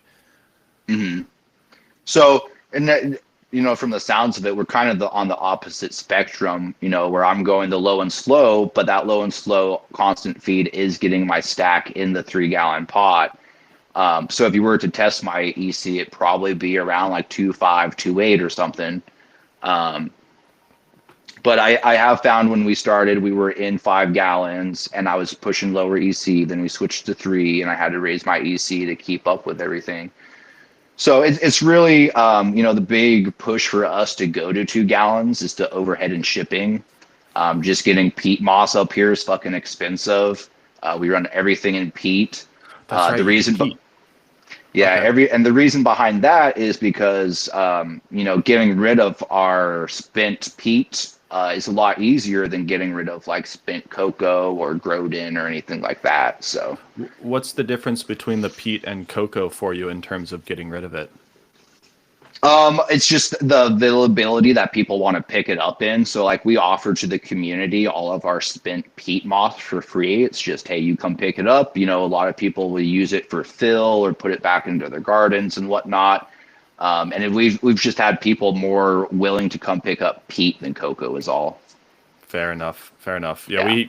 luckily where I'm at, we have like sort of a larger acreage that the farm sits on, so we have the ability to make giant composting piles of all of our cocoa pots, and just eventually turn that back into some of the outdoor soil to add aeration and just more porosity. So it I could see that being a difficult thing, especially there's not a lot of people that know that they can substitute peat moss for cocoa coir in almost any scenario, and you're going to gain a higher air to water ratio in those scenarios, especially when you're mixing it into like a native soil or something that's like a high sand silt clay fraction. Yeah. That's interesting. I never do think about, because of the situation that I'm in, what people need to do to dispose of their spent substrate. On the plus side, though, if you go to 1 gallon cocoa, you'll be cutting down your spent rate by a third or 2/3. Well, So and that, that's yeah. Well, and that's that, exactly it. yeah, Less spent, less we have to import, the longer a pallet of peat moss or cocoa would last us. Definitely a lot of benefits to going down pot size for us. We're kind of at the point where we have like a pallet of 3 gallon pots left. We use fabric pots. And so as soon as, they run out, we'll probably be ordering a pallet of 2 gallons. for sure. So. Is there a reason why you use the fabric pots versus plastic pots? It's something I've always kind of grown in. I do plastic for like the first couple of weeks of life in a 1 gallon plastic, and then I'll transplant over to the threes, veg for about 2 weeks, and then switch over to flower. For sure.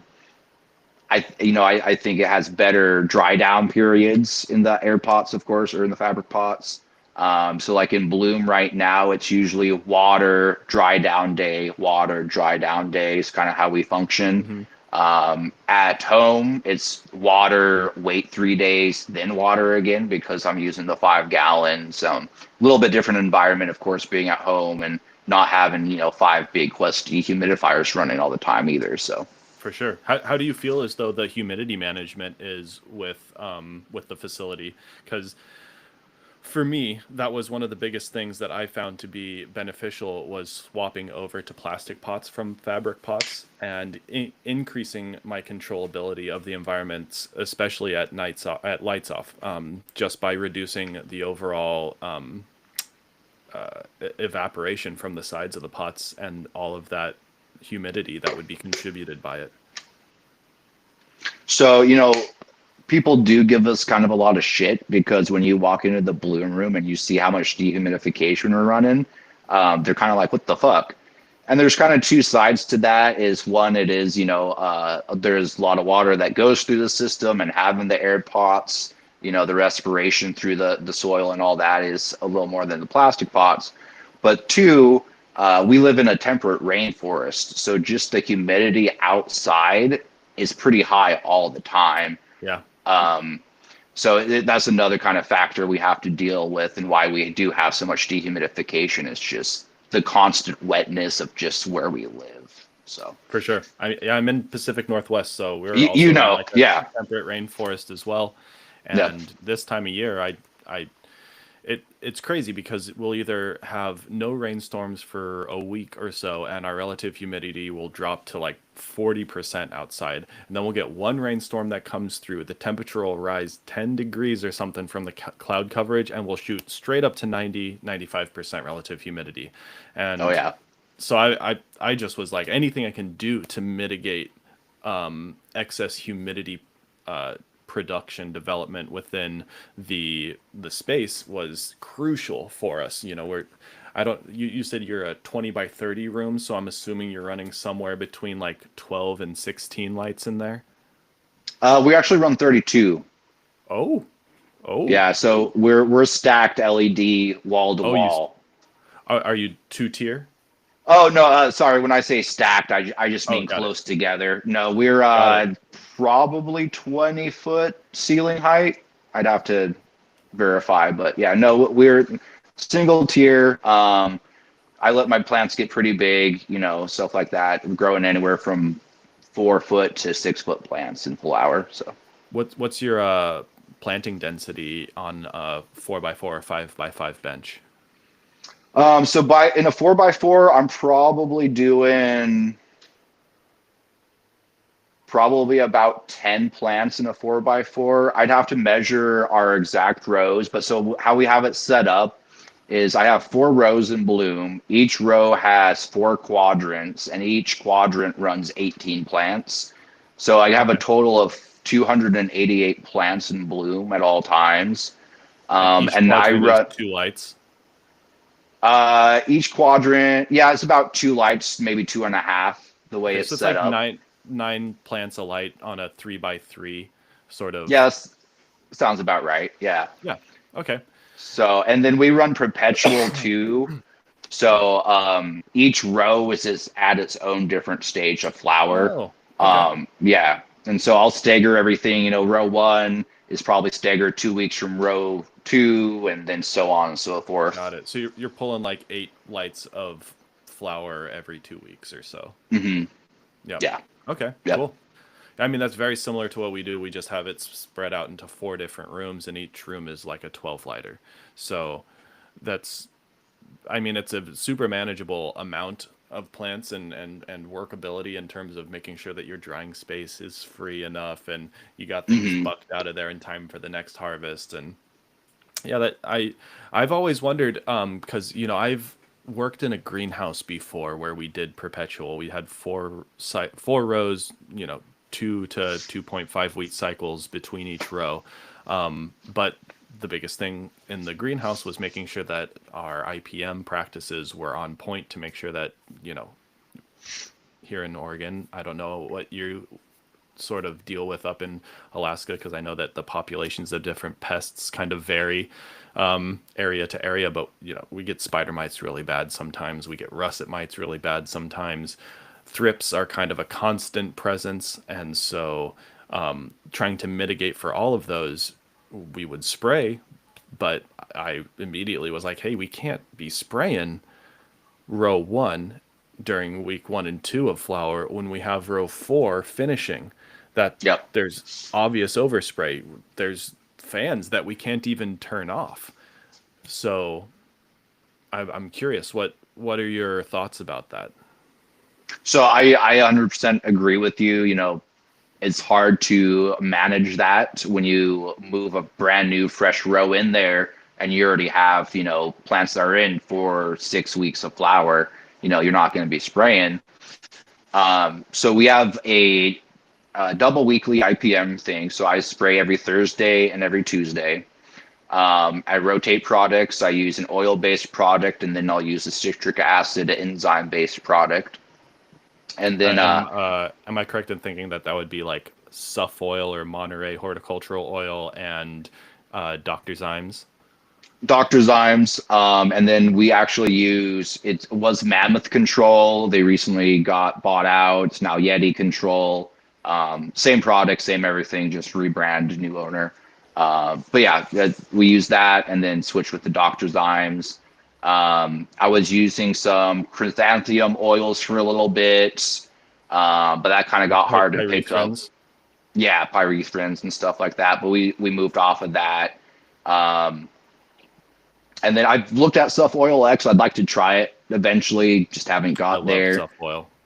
A lot of people rave about it. Yeah, it's so easy to use. It's a pre-emulsified oil, and the best part about it, which we were using it wrong for a while because we were adding capsule as an adjuvant to it to help break up the water surface tension so that it spread over the leaves better. But we found out that the whole purpose of Suff oil beating slightly when it does spray, even though it's emulsified, is that it's beating around particulates. So it's supposed to be encapsulating the bugs rather than just spreading over them. Because if it spreads over them, depending on the type of bug, their respiratory tracts may still be open. They still may be able to take in oxygen and release whatever so that it won't interrupt them in the same way that it should when the oil clogs all of those pores or breathing apertures. We didn't even realize this and we were using it wrong. It was still effective, but we increased efficacy tenfold just by not adding an adjuvant to it. So I recommend that. I highly recommend it, especially if you're using it to spray with Bavaria bassiana of any kind, just so you have that that myco-insecticide where you're like stunning them with the oil and then allowing for the myco-insecticide to sporulate and decimate the remaining body. No, that's good to know. I'm definitely going to have to pick up some Suff Oil X and try that out. So, other than that, we tried the Athena for a little bit. Wasn't the biggest fan of the Athena IPM. It's so expensive. You can get the same basic thing from like Brandt. Sequester. They do like all of the micronutrient sequesters, but they also create other agricultural products. And I think the one that is really nice is called Ecotech, and it's like 4 mils per gallon, and it's like eucalyptus, thyme. It's essential oils, and it kicks butt, and it smells great. No, and that sounds way better because I think the Athena, I think it was like 2 ounces per gallon or something. Yep. Which is a crazy ratio. Yeah, because the Athena was just basically it was like the Ecotech, like the essential oils, but then it also had like the yeast extracts similar to Zymes or something. The Zymes. And so why not just mix the two? Or if you can start making your own Zymes, that's probably even better. But I like oils like that. But Athena, super expensive. Not necessarily worth it. I've been using the Power SI insect control, which is very similar to both of the Ecotech and the Athena, but it seems to have a better emulsification property to it, so it does have a better sort of spreading because at that point it's a contact kill rather than like a suffocant. Yeah. Well, and I've found too, using hot water too to really kind of get the oil to spread out. It's a lot better than using a cold water solution when you're spraying. That's very insightful. Yeah, and so just little things like that to actually get the oil to either stick onto what you're spraying to instead of just beating off. Good to know that Suff Oil X is supposed to beat off. I had no clue, and if I would have saw that, I'd be like, what the fuck's going on here, Yep. So, good to know. But, as far as IPM goes, twice weekly in veg, and then before you move plants over to bloom, it's a big, heavy dose spray of IPM, tops, bottoms, everything, and then we'll move it over once they're dried off. So, and then sprays once they're in flower? No sprays once they're in flower. If something comes up that's detrimental, it's usually just full plant chop, get it the fuck out of there. If it's small things, I try and go in there daily, pay attention to detail. Thrips, I don't mind too much. They're kind of just annoying little fuckers. We'll have those off and on and bloom occasionally. Thrip traps seem to work pretty good. The blue ones, they'll take care of them decently enough where it's not like an infestation. There's been a few pop-ups with spider mites we've dealt with, but it really seems kind of plant specific usually. It's usually like the weakest plant in the bunch. So we'll chop and then just that one plant and then introduce beneficial bugs because we can get those up here. And the beneficial bugs do a pretty good job when we have kind of a dire situation, which doesn't happen too often. I think spider mites is probably the worst I've had to deal with here. PM was kind of a bitch. We had PM come in on some cuts we got. That took a little while to get rid of, especially when you're doing perpetual. Basically just had to fucking take down the whole flower room and be like, all right, scrub everything down and reset to finally get rid of it. And like I said, thrips. Luckily, I haven't seen russet mites yet. It's also why I don't really take in clones because I don't want to deal with pest pressures from the lower 48. Because we don't have a lot of pest pressures up here besides thrips and spider mites. So For sure. Yeah, I mean, you luckily are in an area where you go through frost cycles every year, so you really have to have a sturdy bug to survive those and to maintain any sort of population. Spider mites and thrips are kind of the two that are going to be able to do that. I was going to say if I also use like beneficials if we ever have spider mites because I can go through and spray it down with oil in the first couple weeks, but after that, it's not it pops on testing and it's just something that I wouldn't want to consume. But I know that as long as I'm not hitting it past a certain point, it'll be fine. Especially like with stuff oil, it has a certain amount of time where it does totally dissipate. So, well, and I've noticed too, depending on the spray frequencies and how you apply it, I have seen sprays rip off trichome heads and damage material quite a bit, depending on, especially oil-based. Dr. Zymes, I think, is a lot softer on flower and on the plant in general. But I've definitely seen some oil-based products really kind of strip trichomes off and really fuck up flowers. for sure. Yeah, the only thing I'll spray mid to late flower would be something like Zerotol, where it's just peroxyacetic acid and hydrogen peroxide, which is completely gone within 12 hours after spraying, especially as soon as the lights hit it, it's gone in like 5 minutes, any residue because of the oxidative factor. So that, yeah, it's, I feel like a lot of the times I like to ask these questions because I know that for myself, when I first entered into the commercial space, I was kind of surprised by the different practices that were used. And I think that a lot of the surprise came from the lack of transparency. And so when people don't know what's going on in these cultivation processes or why they go on, as well as sort of what the time frames are for these things, what the actual chemistry of these different products are and how they interact with both like oxidative factors as well as light factors like UV or any fraction of like far reds and certain things like that, how they interact with heat and humidity and what those factors do to help dissipate them are important to know, but it's so hard to have that conversation with a lot of consumers because that's just dribble, right? Like that, I don't need to know about that to smoke really dank cannabis. Put dank cannabis in front of me, and then let's talk, maybe. And then I might want to listen about the process that goes on into what it takes to produce stuff like this at scale. But it does help kind of remove the stigma to talk about it openly, rather than when so many of us in the past had to face things like Eagle 20 or Avid or all these different products that were truly detrimental to consume up to 180 days after it was applied. Like you could apply it to veg, take 3 rounds of clones from it, and on the 4th round of clone, put those into production, and you're still gonna pop for having Avid.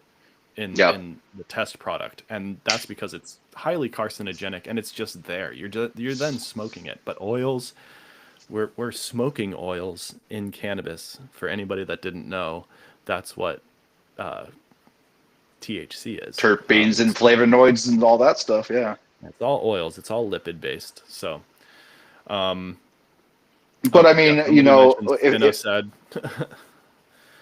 so, and Mm, spinosad's good. I use spinosad at home. It's banned commercially for us, but yeah, at home I'll same use for us. spinosad for thrips. It's probably the best thing I've used for thrips. Um, but it's also one of those things that's almost seems specific to thrips. Like it won't get rid of my Mhm. spider mites, but it does a good job at thrips. Whereas the oil-based stuff, not the best at thrips, but will take care of spider mites and fungus gnats and stuff like that for us. So For sure. just things we've seen with the products we use. So Right on. Um, I'm gonna bring back up some of those things that you sent over to me on Instagram about some of the questions that you were getting, because I want to make sure that we touch base on those. We're getting almost up to the second hour here, and that's usually about where I like to start to wrap things up. While I'm looking these up, were there any things that you wanted to talk about? Any things about your cultivation uh, path, your journey, so to speak, that you feel as though we didn't touch on that you wanted to make sure that we talked about? um, not really. I think as far as letting people be aware, my main plan for breeding is breeding stuff I like to smoke, things I find dank. I'm not market driven. I very much am a connoisseur of weed and just want to grow dank, good weed that I like. Um, and it seems like people respond to that and have been enjoying things that I enjoy. So that's always cool to see.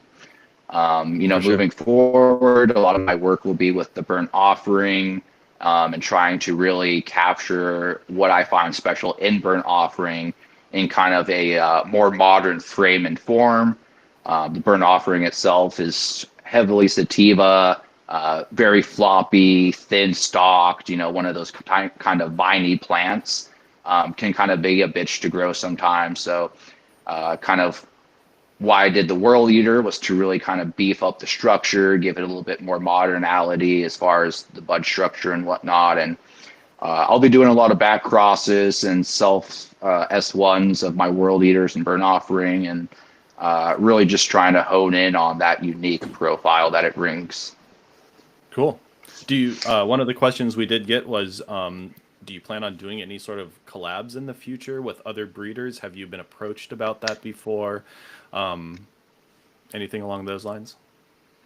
So I'm always open working with people. There's a few friends I've made along the way. We've talked about it before. There's nothing like set in stone or coming up by any means. But I'm always open to it. Um, I definitely rather it be someone's own creation or own kind of thing they're proud of. If we ever do collab, I don't want to be sending someone my cuts and be like, yeah, I reversed runts onto your cut. I don't really think that's a collab. Sure. um you know so I'm Like always if open to yours it. is World Eater and theirs is X, you don't want them to be like, yeah, but I just took this cookies cut and did it. Like you want to make sure that it's more like representative of the two different brands coming together and creating something that is representative of that collaboration, not just, oh, so and so had X and they Exactly. yeah, that Yeah. makes sense. I can appreciate that. Um let's see some of these other questions that came up on the IGs. Um,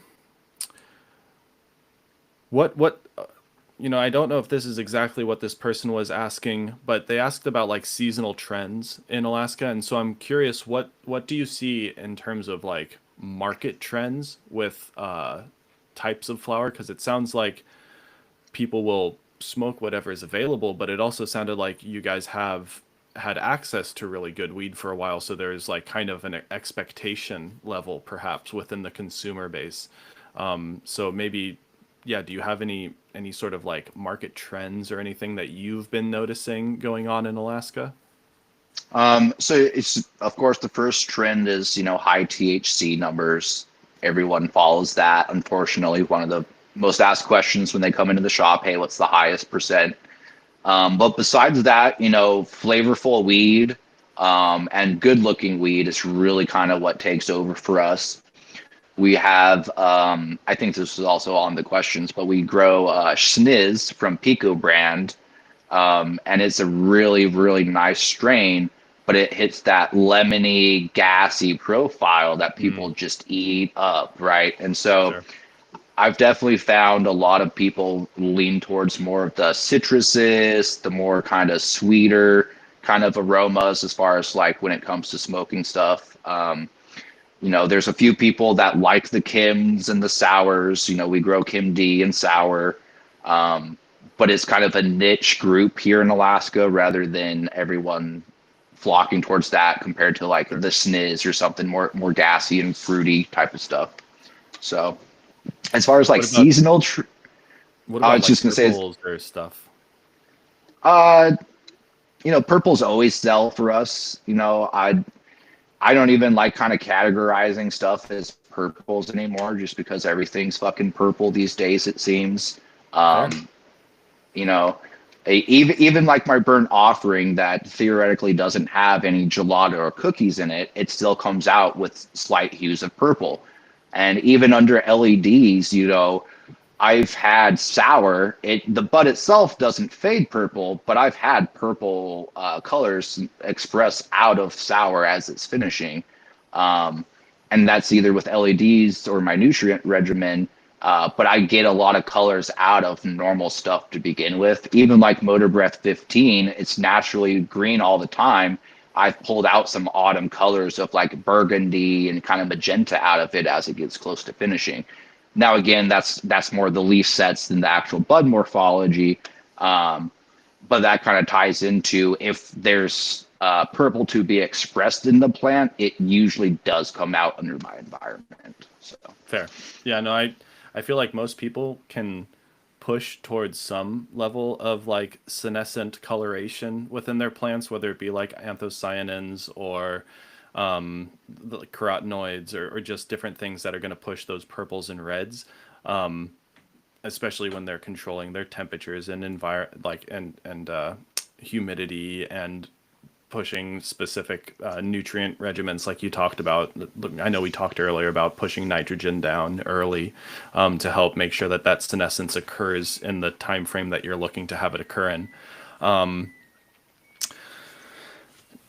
Yeah, I mean, I feel like you're hitting all the points that I'm like, I have nothing to really say more on that. Those are kind of like the things that you do when you want to make purple bud, especially when you're in a commercial space and you need to make sure that the bag appeal is there. Because I mean, we don't sell the plants when they're growing, right?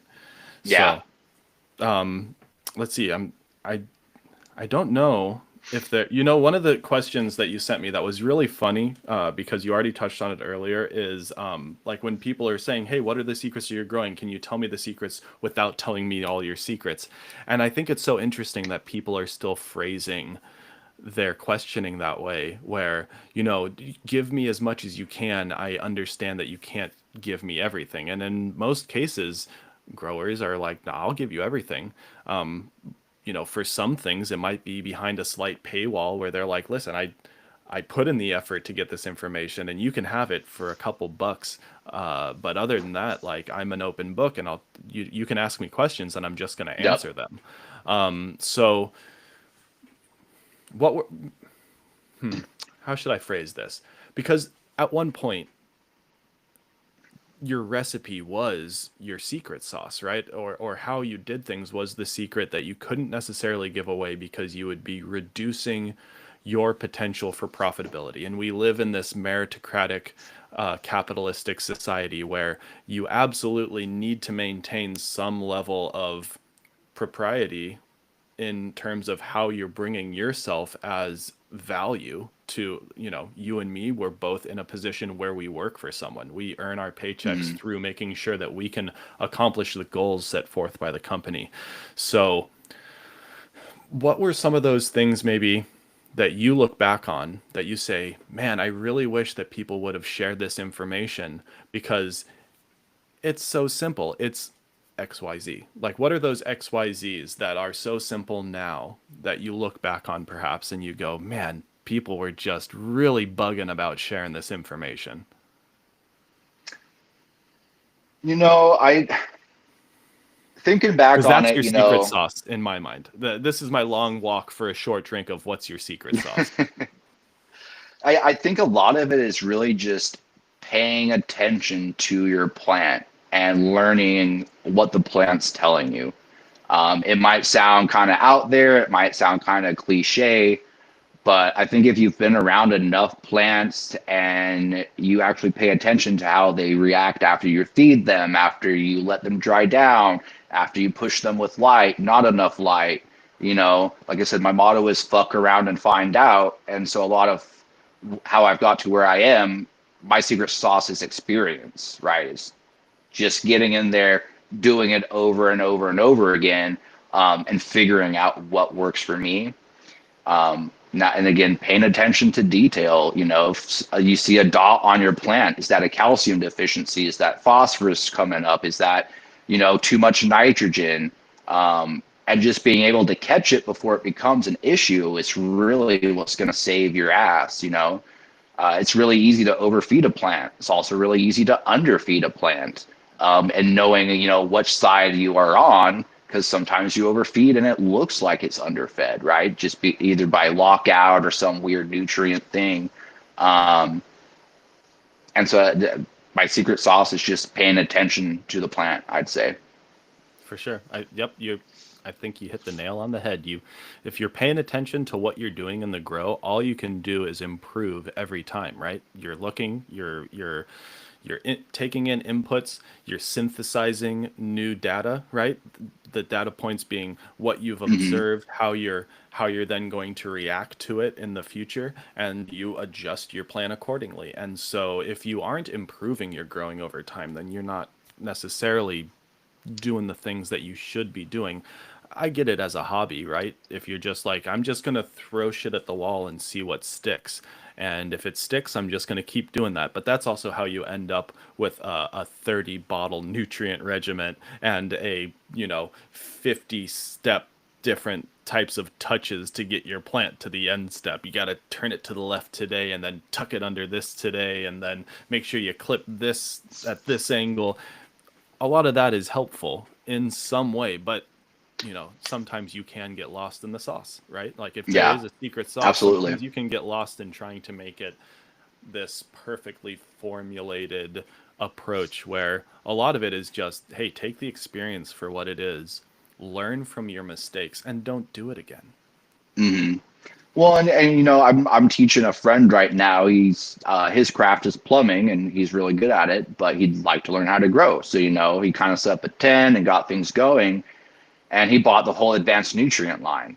And then he's paying attention to VPD and all this other stuff. I'm like, bro, just slow down.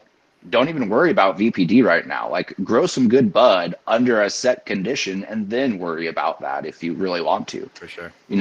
A lot of people asking me about VPD all the time. I'm like, I don't follow that. I think a lot of that's meant for other plants, not cannabis. I will say that VPD is extremely helpful to help reduce day-night swings, because if you have a day-night swing in temperature means nothing if your day-night swing in VPD is negligible. And so that's kind of the only place that I'll bring it in to help people try to understand the importance of it.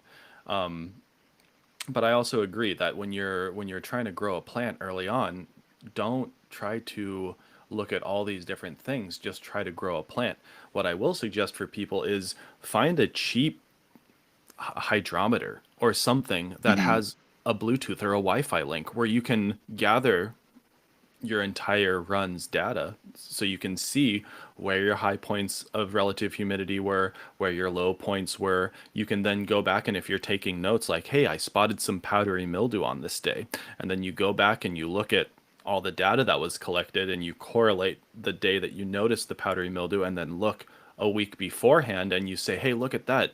The relative humidity shot way up overnight and then went way down the next day. And that happened 3 days in a row. You can go, there's my sporulation event. I can see Hmm. exactly when I had those hot wets or those dry wet cycles where my psyllium explodes in growth.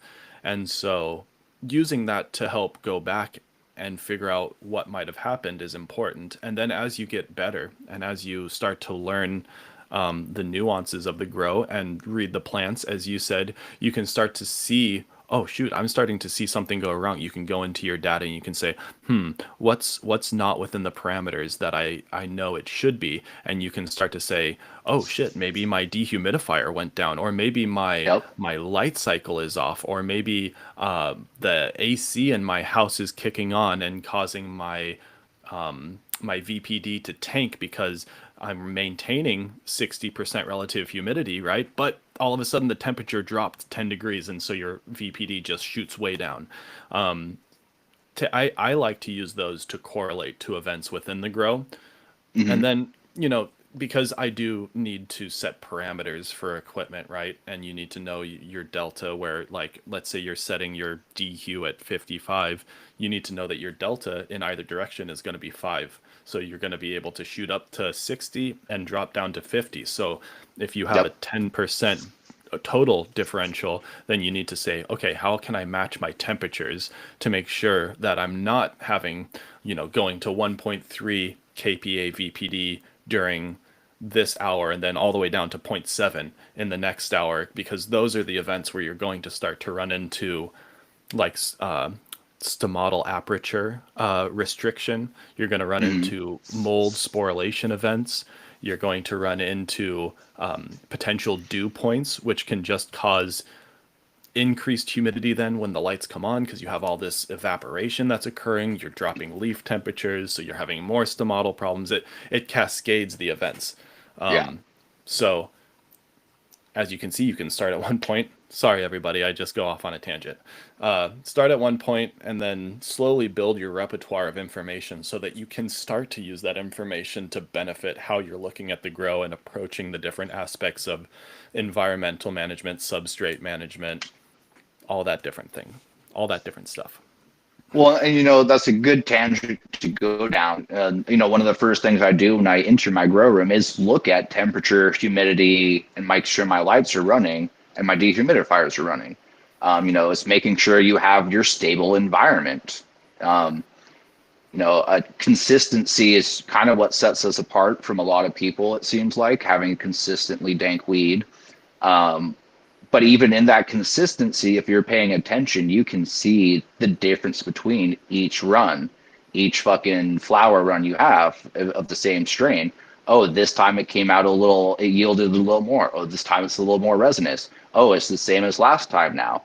And like you said, with your data points, you're able to see kind of where either the humidity spike is, or maybe you overfed one day and it led up to this.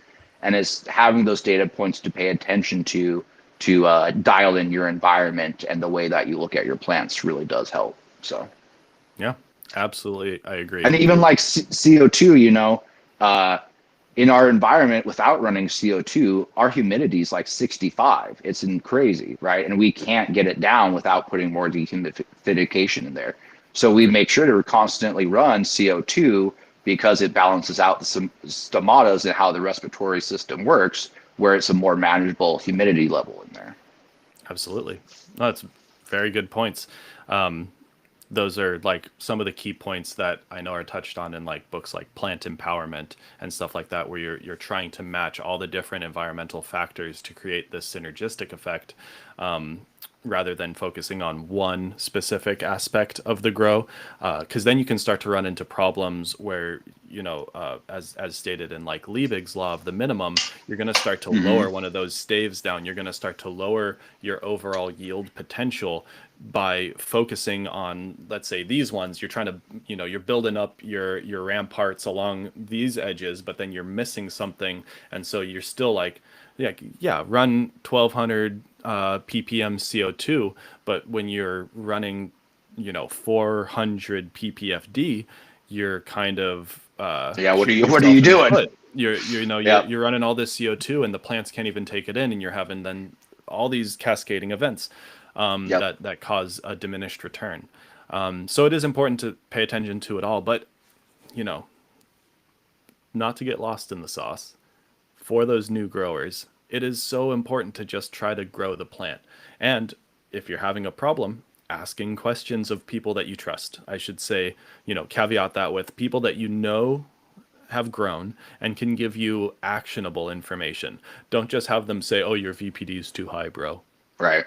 Well, That doesn't mean anything for a new grower. And I think that's no. also one of the reasons why I think you were saying like VPD, don't pay attention to VPD. It's because like, yeah, if someone says your VPD is too high or low, that means nothing if you don't have the reference point of, well, yeah, but my temperature is 75 degrees and everyone said that that's a super okay temperature. Or, but you said I should have low relative humidity. I was told low relative humidity by everybody because mold is the enemy. And it's like, whoa, whoa, whoa. That's absolute. Those are both correct, but with the caveat of in certain scenarios, right? This is all subjective. You can't look at it as like low relative humidity good, high relative humidity bad, because honestly, if you're running relative humidities lower than 60% in veg, that's not going to necessarily do your plants any benefit. Yeah. So it is very situational. It's so important to know those different sides of it. So I do agree with you. You can't necessarily overload somebody with too much information early on. Well, and even a small factor like just popping a bunch of seeds, a bunch of different seeds at that. I remember when I first started my tent, I'm like, oh, I want to grow one of this and two of these and one of these. And you have this different variety and different genetics all in one tent. And you're like, oh, why does this one look better than this one?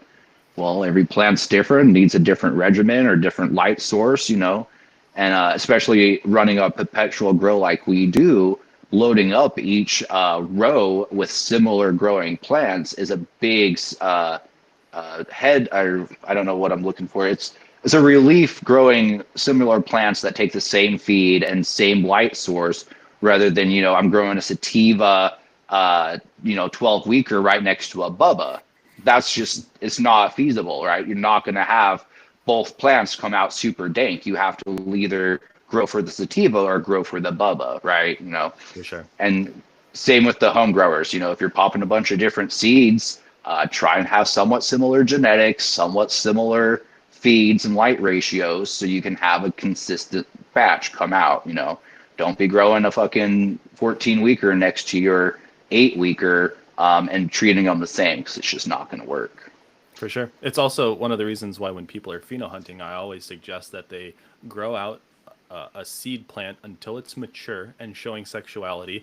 Then you take a cutting of it and flower out the cutting, because if you're flowering seeds and if you're trying to get that seed to the correct size to start flowering it so that you can fill a specific space, you may be at the point where it is not sexually mature by the time it goes into flower.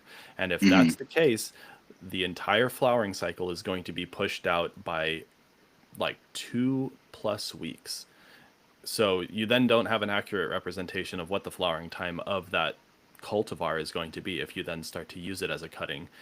And you are running into issues where you might not be properly matching it with other plants. Let's say you have a big enough space, like some people at home might have a 4x8 tent or something. You might not be matching it with the correct plants to put next to it. Let's say you want a cascading canopy, right? Starting at the big, tall guys, going all the way down to the short, squat guys. If you don't know what those are going to be, then you're going to be running into a whole bunch of issues of shading out some, which is going to diminish your returns and not necessarily allow for a full phenotypic expression.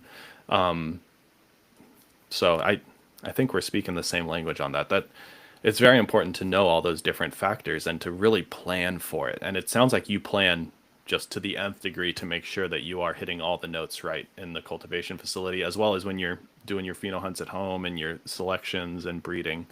Well, and so I was just going to say real quick, even selection process, when you flower, I do flower out all my seeds. So I'll do seed, clone, and it's not until the second clone run where I'm like, all right, now it's time to make selections and figure out what we actually want to run that's viable now that everything's situated.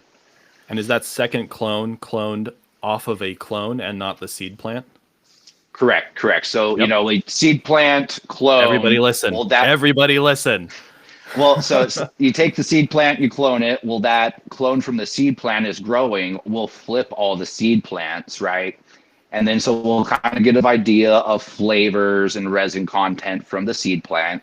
Now, of course, you always have a little bit more stress when it comes to the seed plant. Usually I'll find a lot more under canopy balls, stuff like that in seed plants than I do from a clone.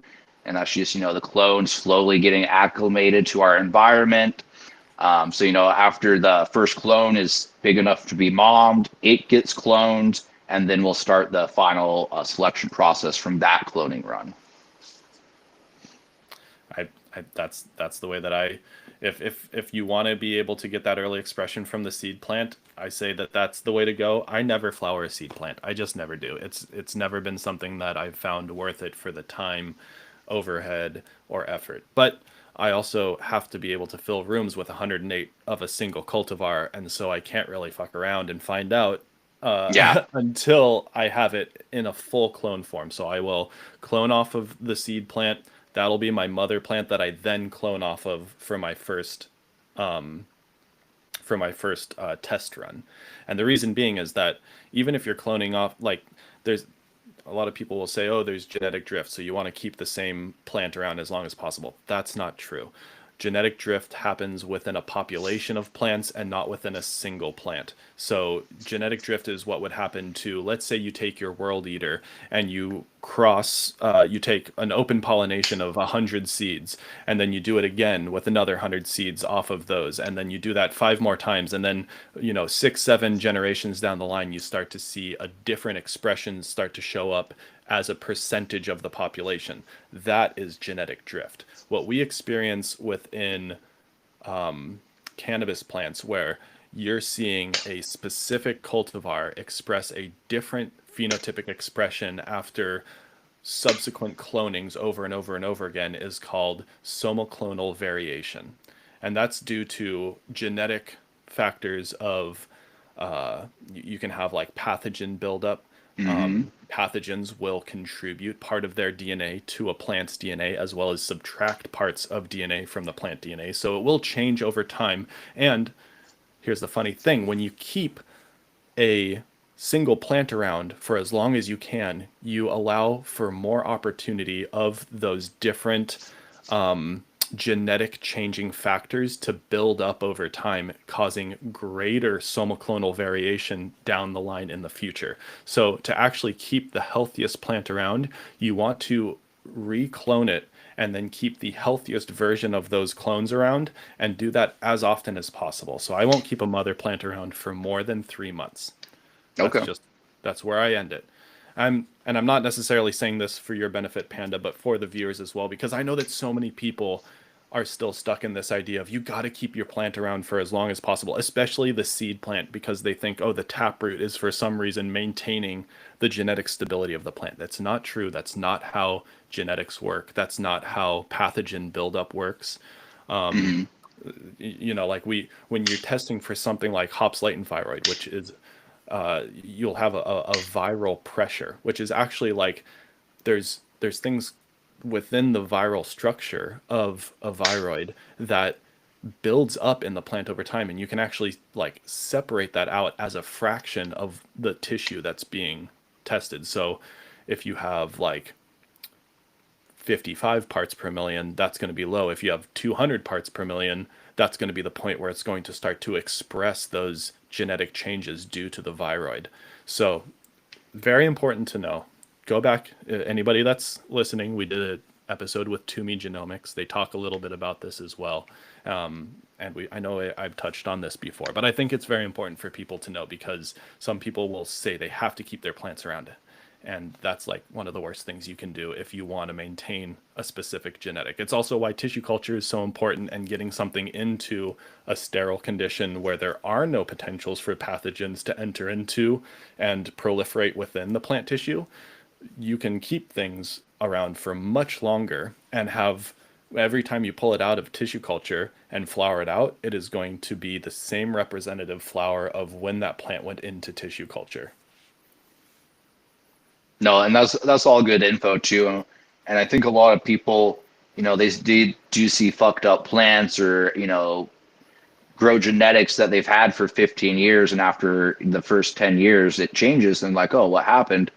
I think a lot of it is pathogens and pest pressures. I think people forget that some of these viroids and infections can actually be transferred from bugs. A thrip bites one Exactly. plant and then bites your other plant, it's already infected, right? It's not just your scissors, it's not just the root system. There's plenty of other ways for your plants to get infected. And so it's just being aware of how infections are caused and keeping your environment clean.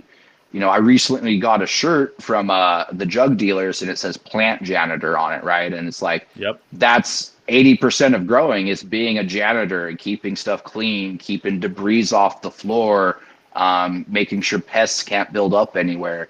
A lot of the work the plant's doing itself, you're just giving it the space to do it, right? Yep. They're just what's it? Giant water pumps, right? Yeah. Like all they're doing is pumping water from the ground into the atmosphere. That's like their main thing that they do when it comes to like how they interact with the world around us. And all we need to do is make sure that there's a nutrient package there for them to pick up with that water, and something to make the environment outside accept all the water that it's trying to pump out. And that's our job. And then make everything clean and Yep. pretty, and prune them when you need to, give them a little bit of love and attention. That's all you need to do. Yep. Yep. Less is more. Less is more. I agree.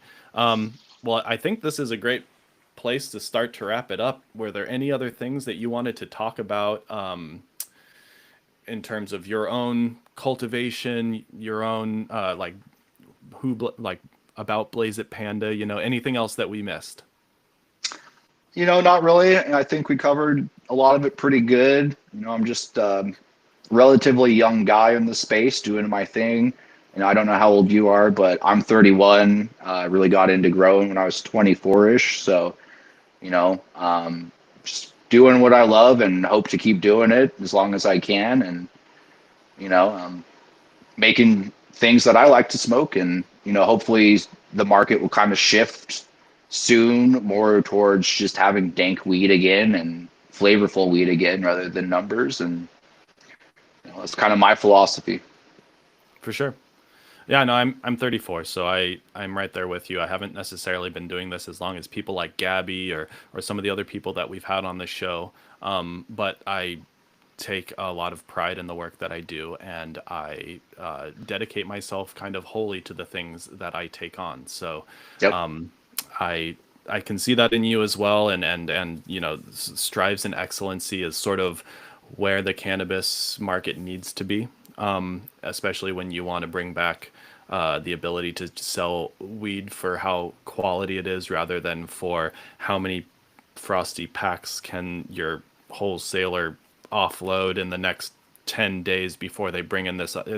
It's all a bunch of a headache in the commercial space, but that's why I like to talk to people that both home grow and commercial grow, as well as have experience helping other home growers.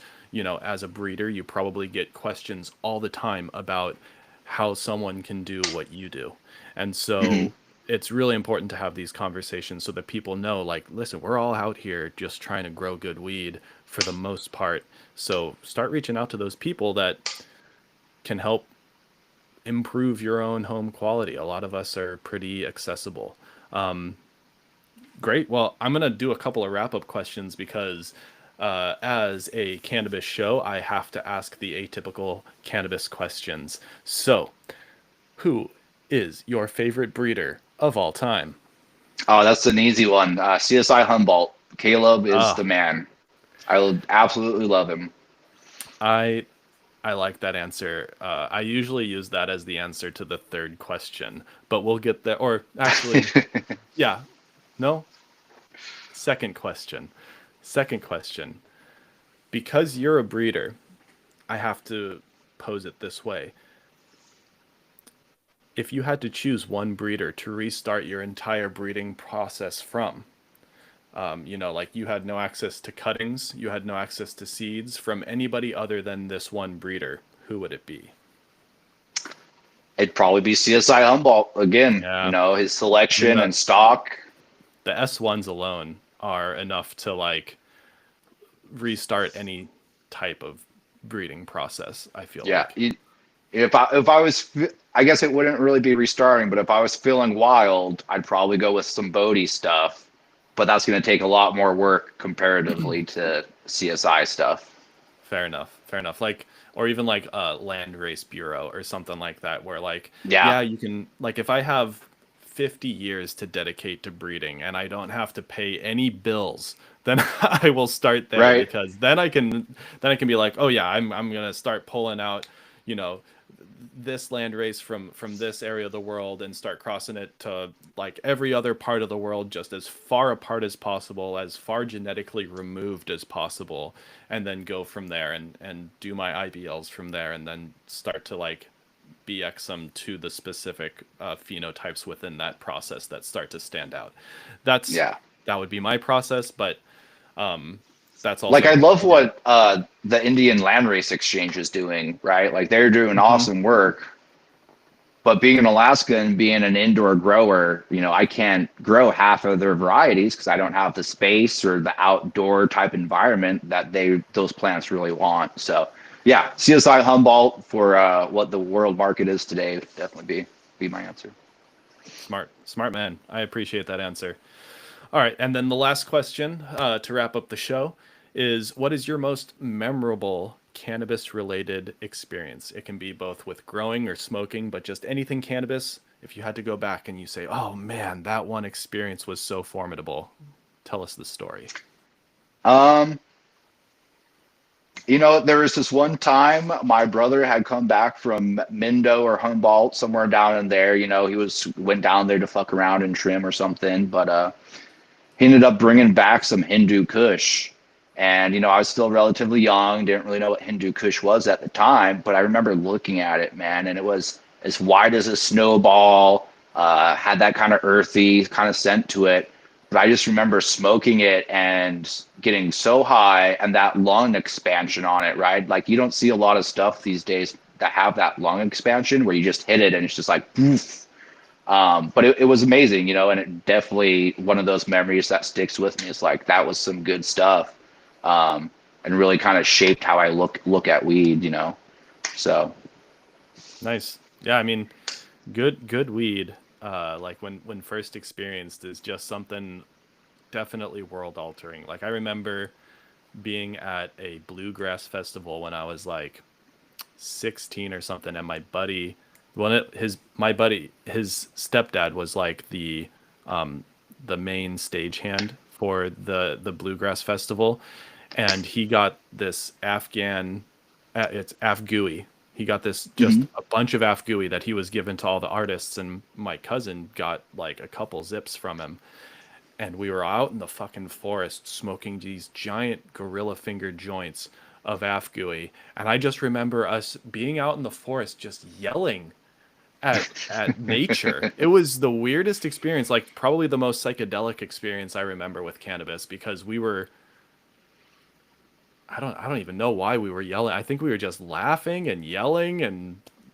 giggling and running around through the trees like a bunch of fucking dumb kids, but it was, man, that was like, I was like, I did not know weed could be this, Make you feel like that. yeah, like such an impactful experience, not necessarily where I'm so stoned I need to crawl to the fridge to get a brownie or something, but Yeah. like out here, like totally fucking off my balls, like just going crazy in the forest.